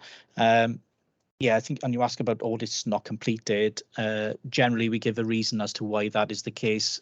You're right, COVID is here to stay. Hopefully, it's sort of lessened, but who's to say that it's not going to come back in some way, shape, or form, or to a greater extent. It's just the particular services within the council were under extreme pressure. Social services, for example. So we have to make then a pragmatic decision if we're requested to defer an audit.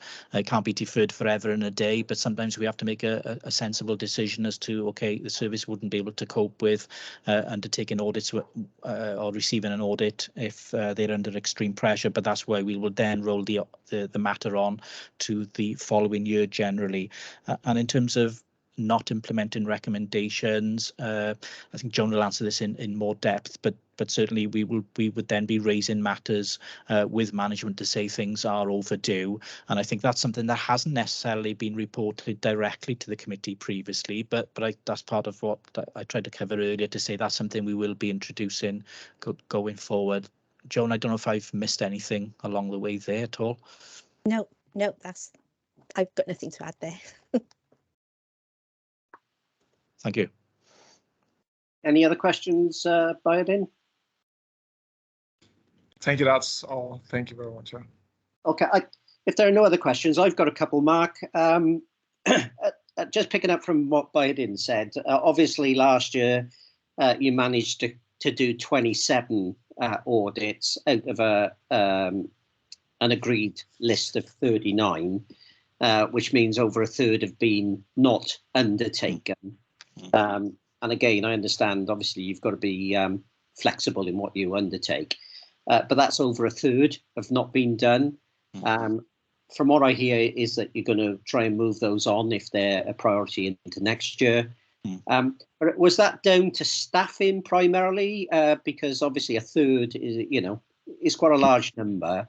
And is it primarily down to staffing or what? It's a combination of things, Chair, really.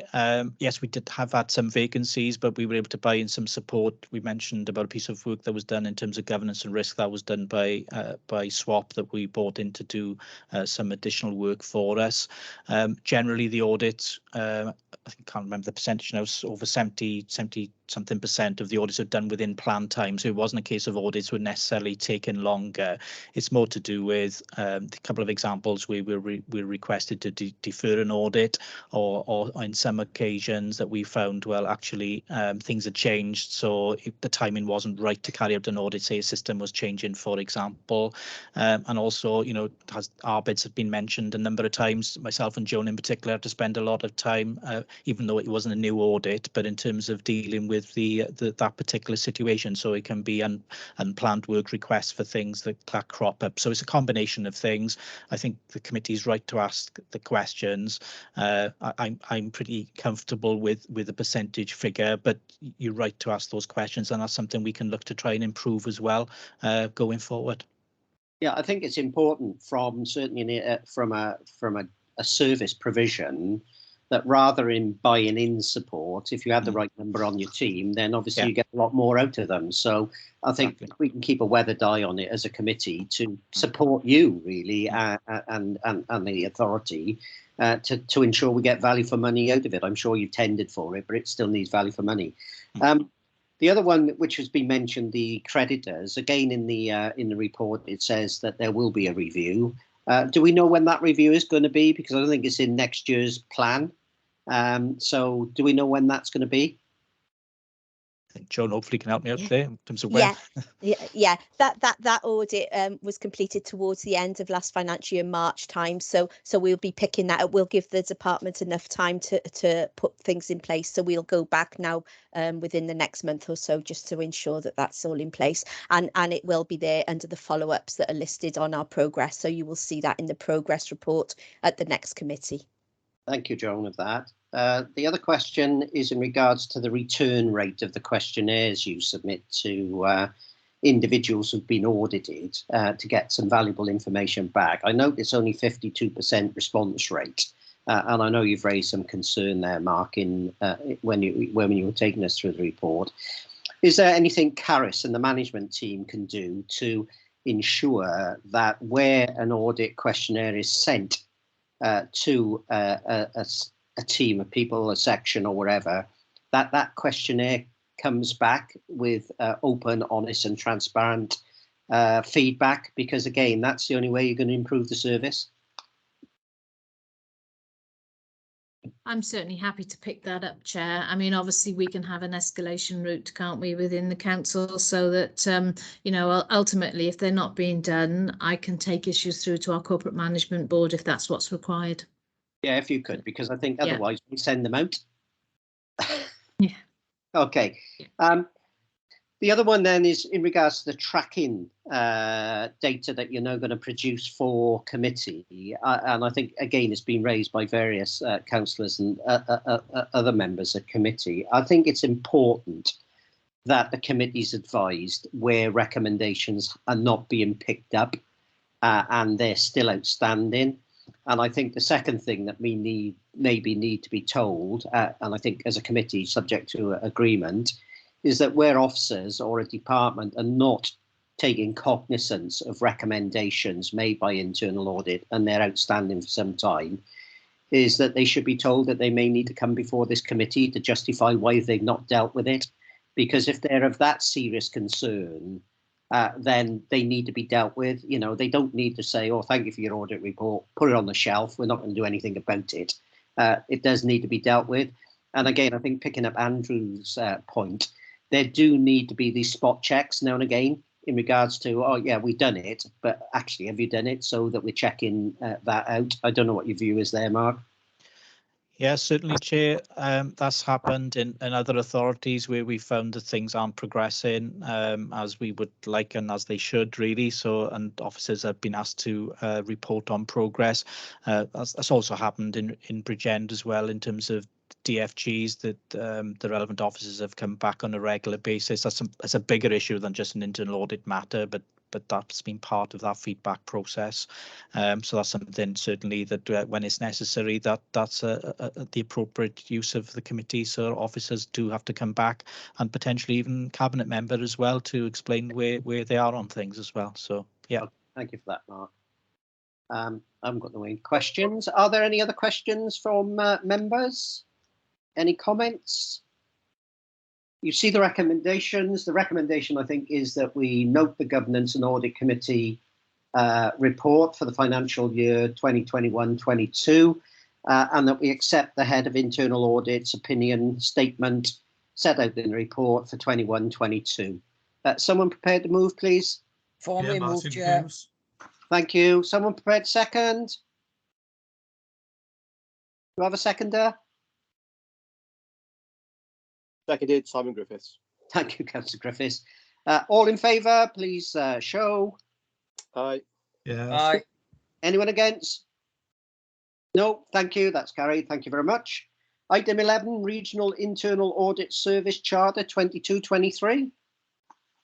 Thank you, Chair. That's the item I'll take you through. Very briefly, I'm Joan Davis, Deputy Head of the Regional Internal Audit Service. The purpose of this report is to present to members of the committee the Regional Internal Audit Service Charter for 22-23, and this is attached to Appendix A, which is page 141 of your pack.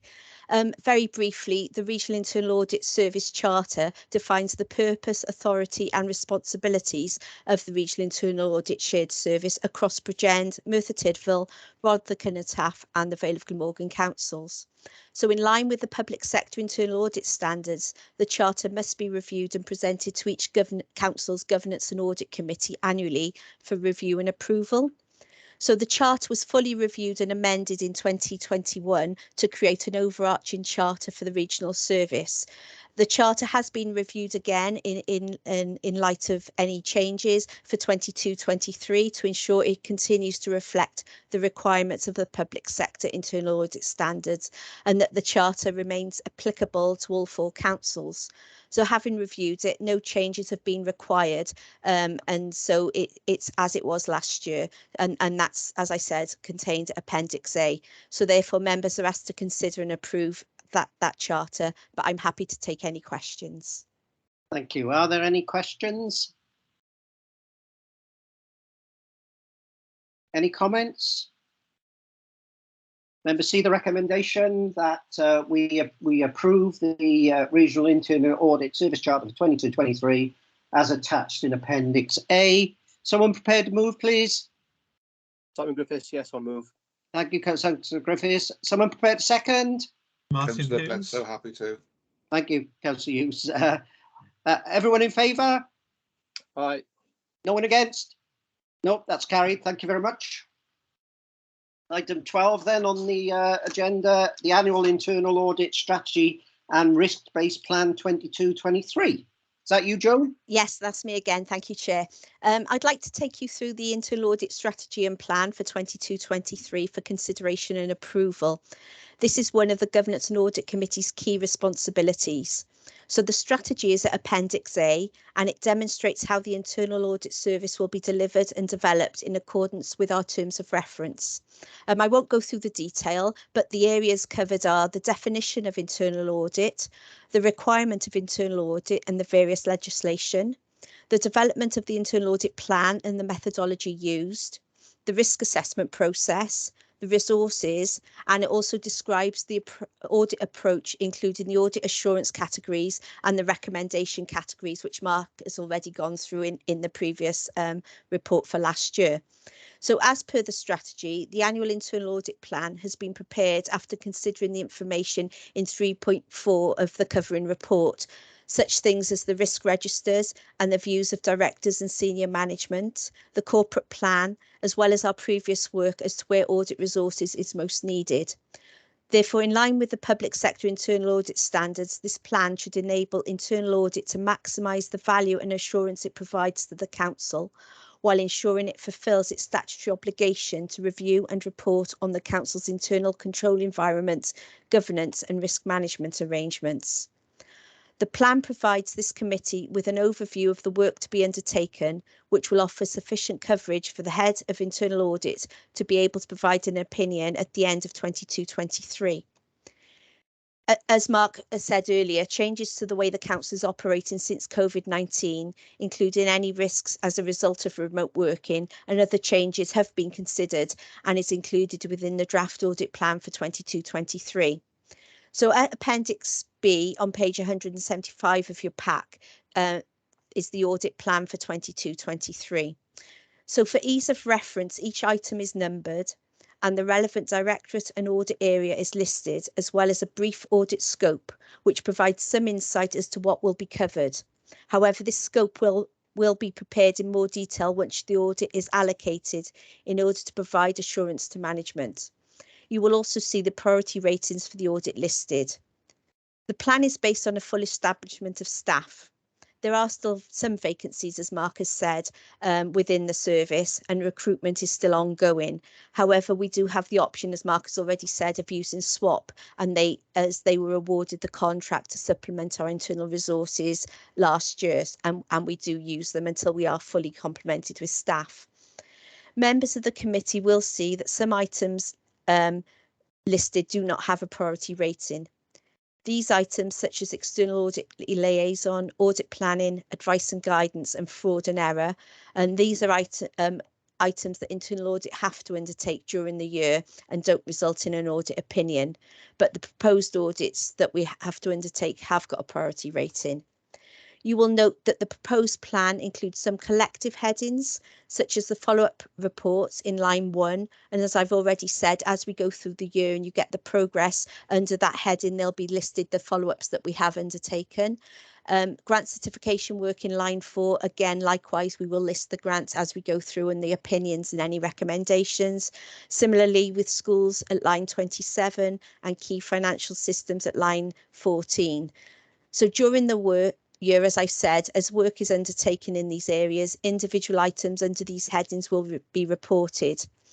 There's also a contingency in the plan, that's item 47, and that's for emerging risks or unplanned work which may occur during the year.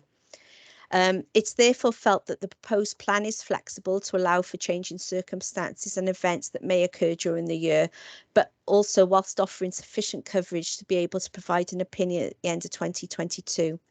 That's all I really want to say, but I'm happy to take any questions. Thank you, Joan. Very good. Are there any questions?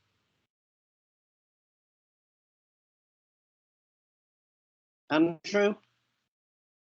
Yeah, thanks, Chair, and thanks, Joan and the team. Just a quick couple of questions on the plan. I'm assuming it is deliverable. I'm just conscious there's no sort of days allocated to these sorts of activities, and I'm not familiar quite yet with the setup of how you do audit.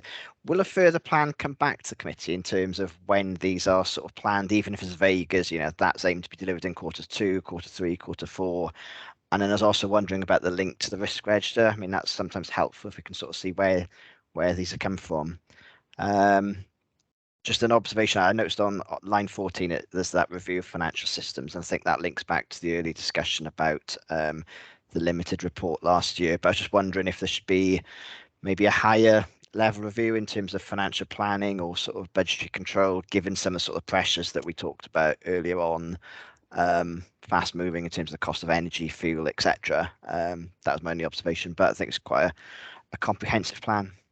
Okay, can I take that, Chair? Yeah, there's quite a lot there. Okay, I think I've noted down what you've asked. As far as deliverable, as I said, the plan is done on a full complement of staff, which we haven't actually got in place at the moment. It is deliverable because we've got the contingency in there, so unplanned days. So behind the scenes, there are days allocated to those plans, and we're comfortable that with swap as well, and hopefully with recruitment as we go through the year, we should be able to deliver the plan that's in front of you.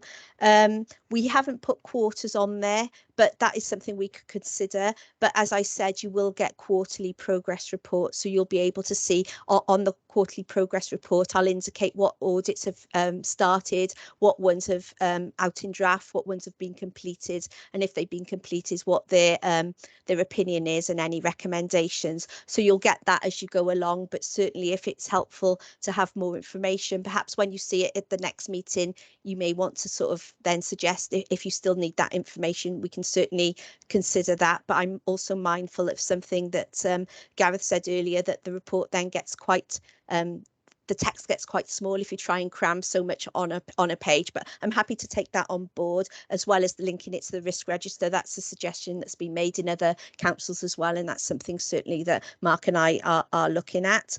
You're right with financial systems on line 14, that is a generic term, but yes, we do various audits under that. Budget monitoring and budget control is one that we will probably be doing this year. We haven't done that for a year or two, so certainly we take that on board. And then as we do the systems, we will list then what ones we're doing for you there. Have I missed something? Has that answered your question? I think you've covered it. Thank you. Okay, thank you. Thank you, Joan. Councillor Alex Williams.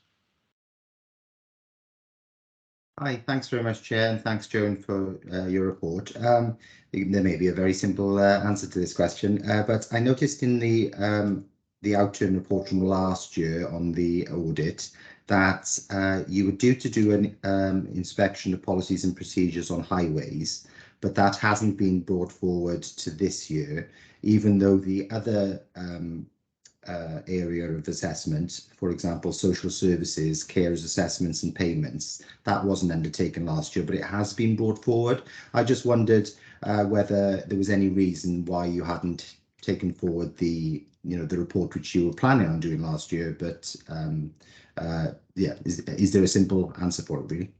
Okay, thank you, Chair, if I can answer that. There is a simple answer. Obviously, we've got a finite number of days, and having regard to the areas and the risks, it was felt there was other areas, particularly in that communities directorate, that we should focus on rather than that. And that was sort of echoed by the director, that she agreed that she would rather us concentrate our efforts in other places in that year. But obviously, it's still in our audit universe, and we will consider that in the next financial year.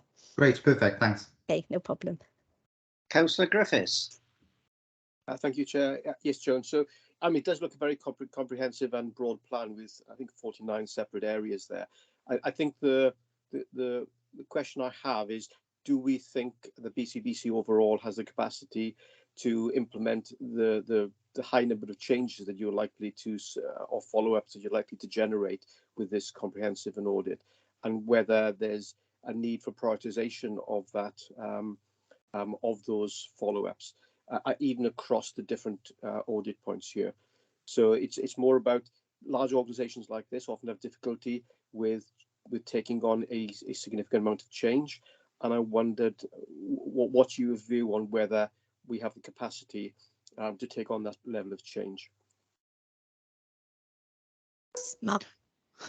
Shall I go first? Yes, you can go you can first. correct whatever I say then. It's a very good question. And it's a little bit of crystal ball gazing, assuming we're going to find lots of things that, you know, will justify lots of recommendations, and that isn't necessarily a foregone conclusion. The opinions from the audits that we've done in the last 12 months have been very positive on the whole. It's only the one limited one. But, you know, who knows? It's almost impossible to tell until you start looking at individual audits generally, and we'll see this reported to the committee in terms of the progress that has been made on implementing recommendations previously. So I think that will be interesting to see, you know, how well progress has been made on previous recommendations.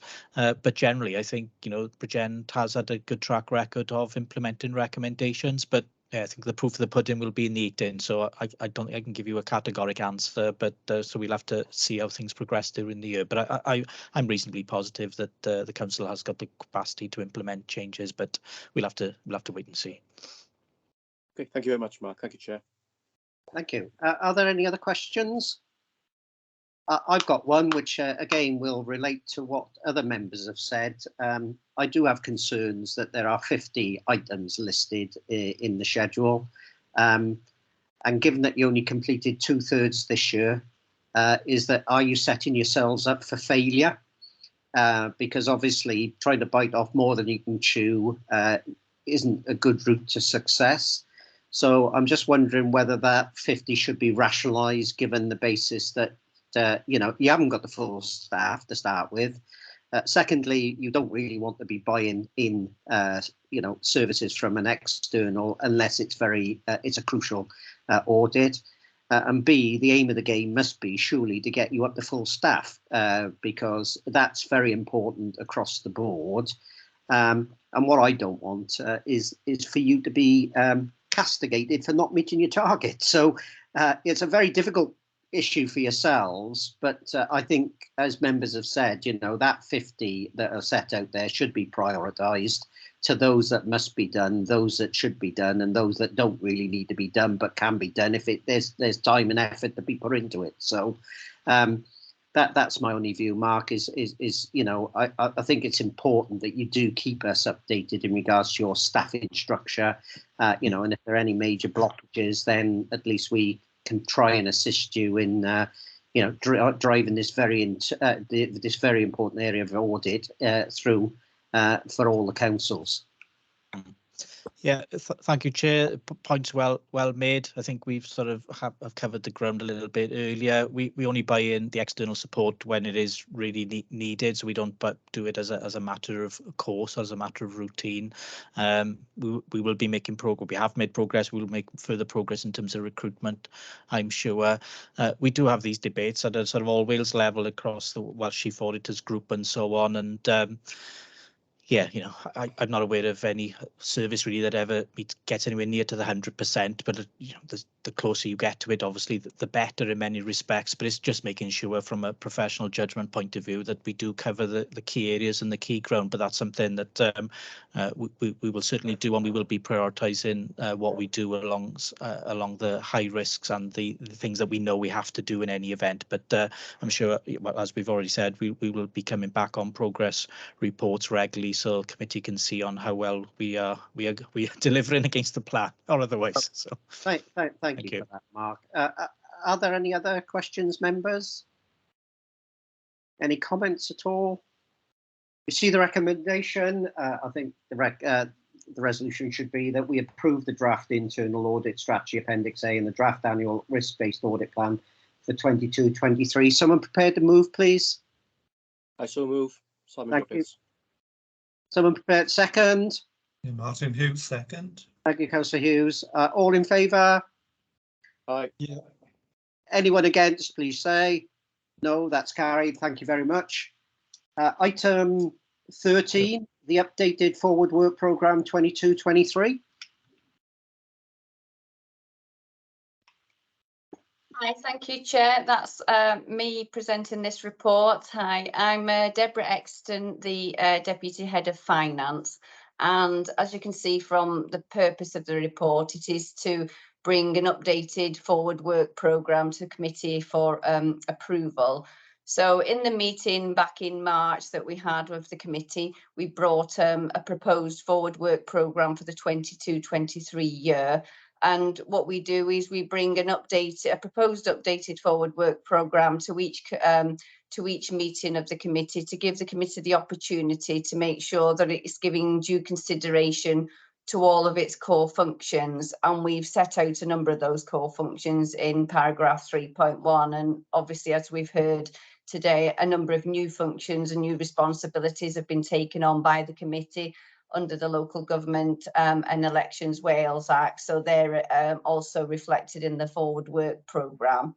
So since March, we've reviewed the updated forward work programme, moved some things around in terms of timing to make sure that we've got more of a balanced forward work programme where possible, because obviously some key points in the year are quite intense in terms of reports that we need to bring.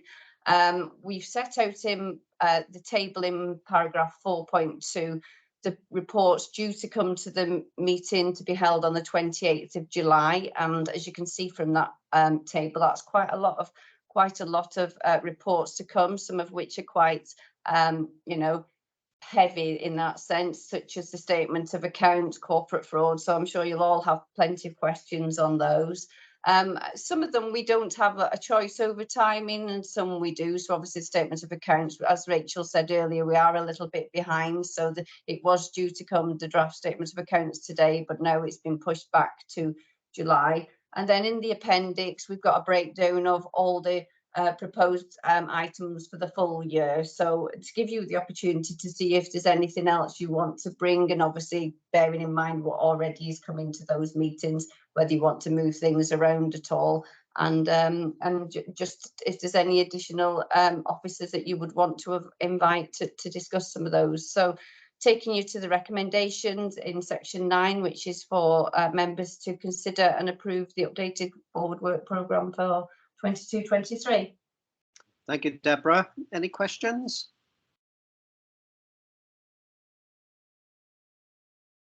Councillor Griffiths?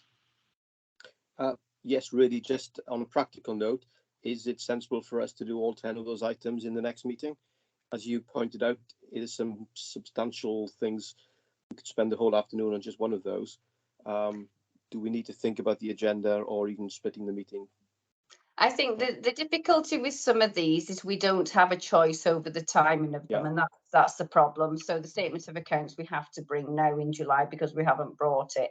And then obviously following on from that, you get the harbour return, which is quite a small item anyway, some obviously more chunky than others.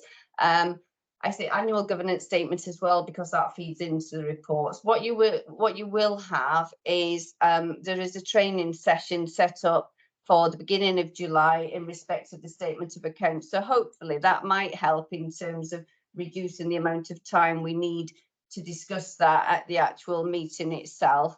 I think we've also had some discussion already today, for example, on the annual self-assessment. So maybe that won't be quite as, intense either. So it's difficult to say because you really don't know what questions, you as a committee are going to ask. But obviously we'll try and manage it as well as we can. What we might find is that we don't have as many Audit Wales reports coming through as we've had maybe today. So they only provide a quarterly report on their progress. So there won't be one of those at the next meeting. There may be that there aren't any Audit Wales reports. We won't know until nearer the time to see, because it's only a few weeks away, the next meeting. So like I say, this is normal for this kind of time of year, but obviously it all depends on how many kind of questions you ask, really.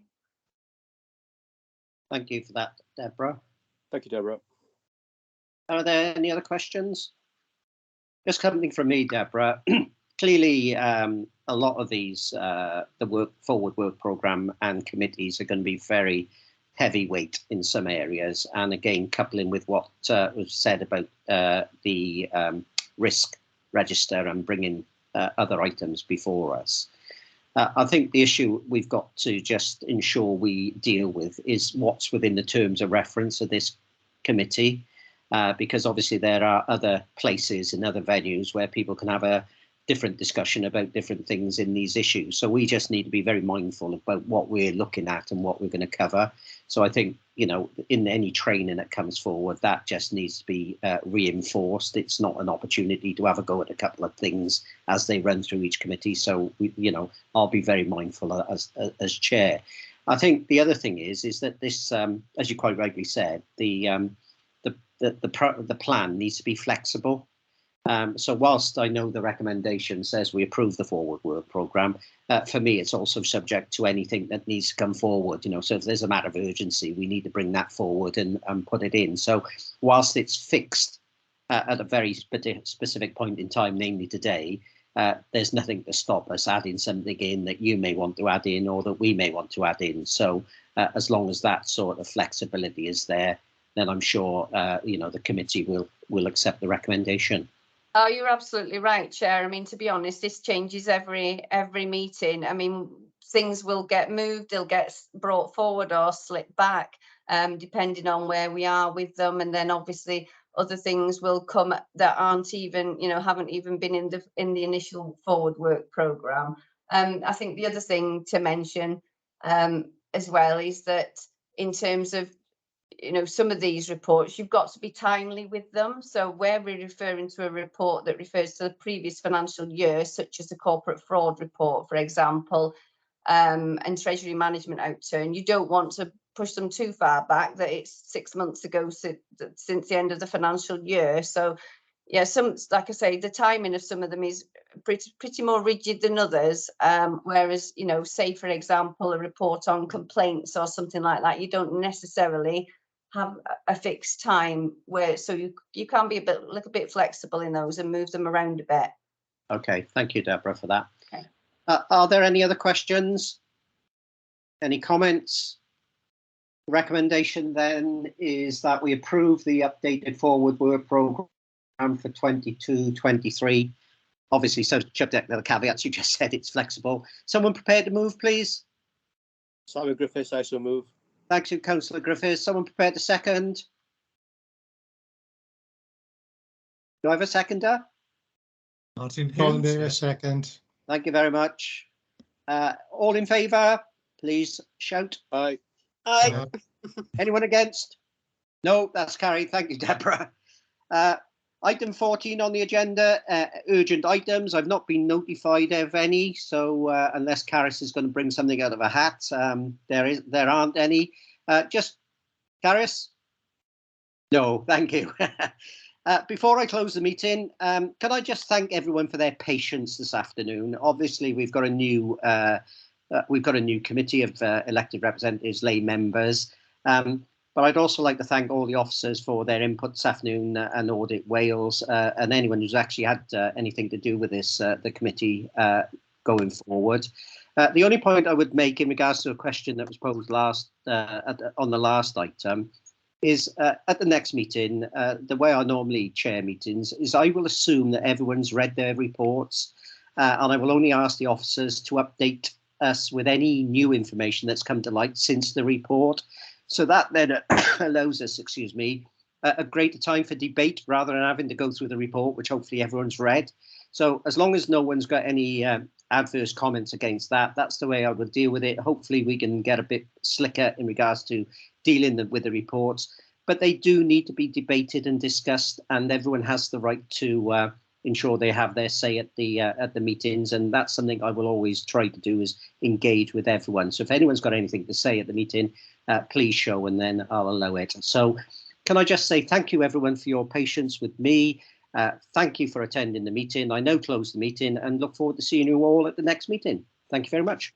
Thank you, Graham. Thank you very much.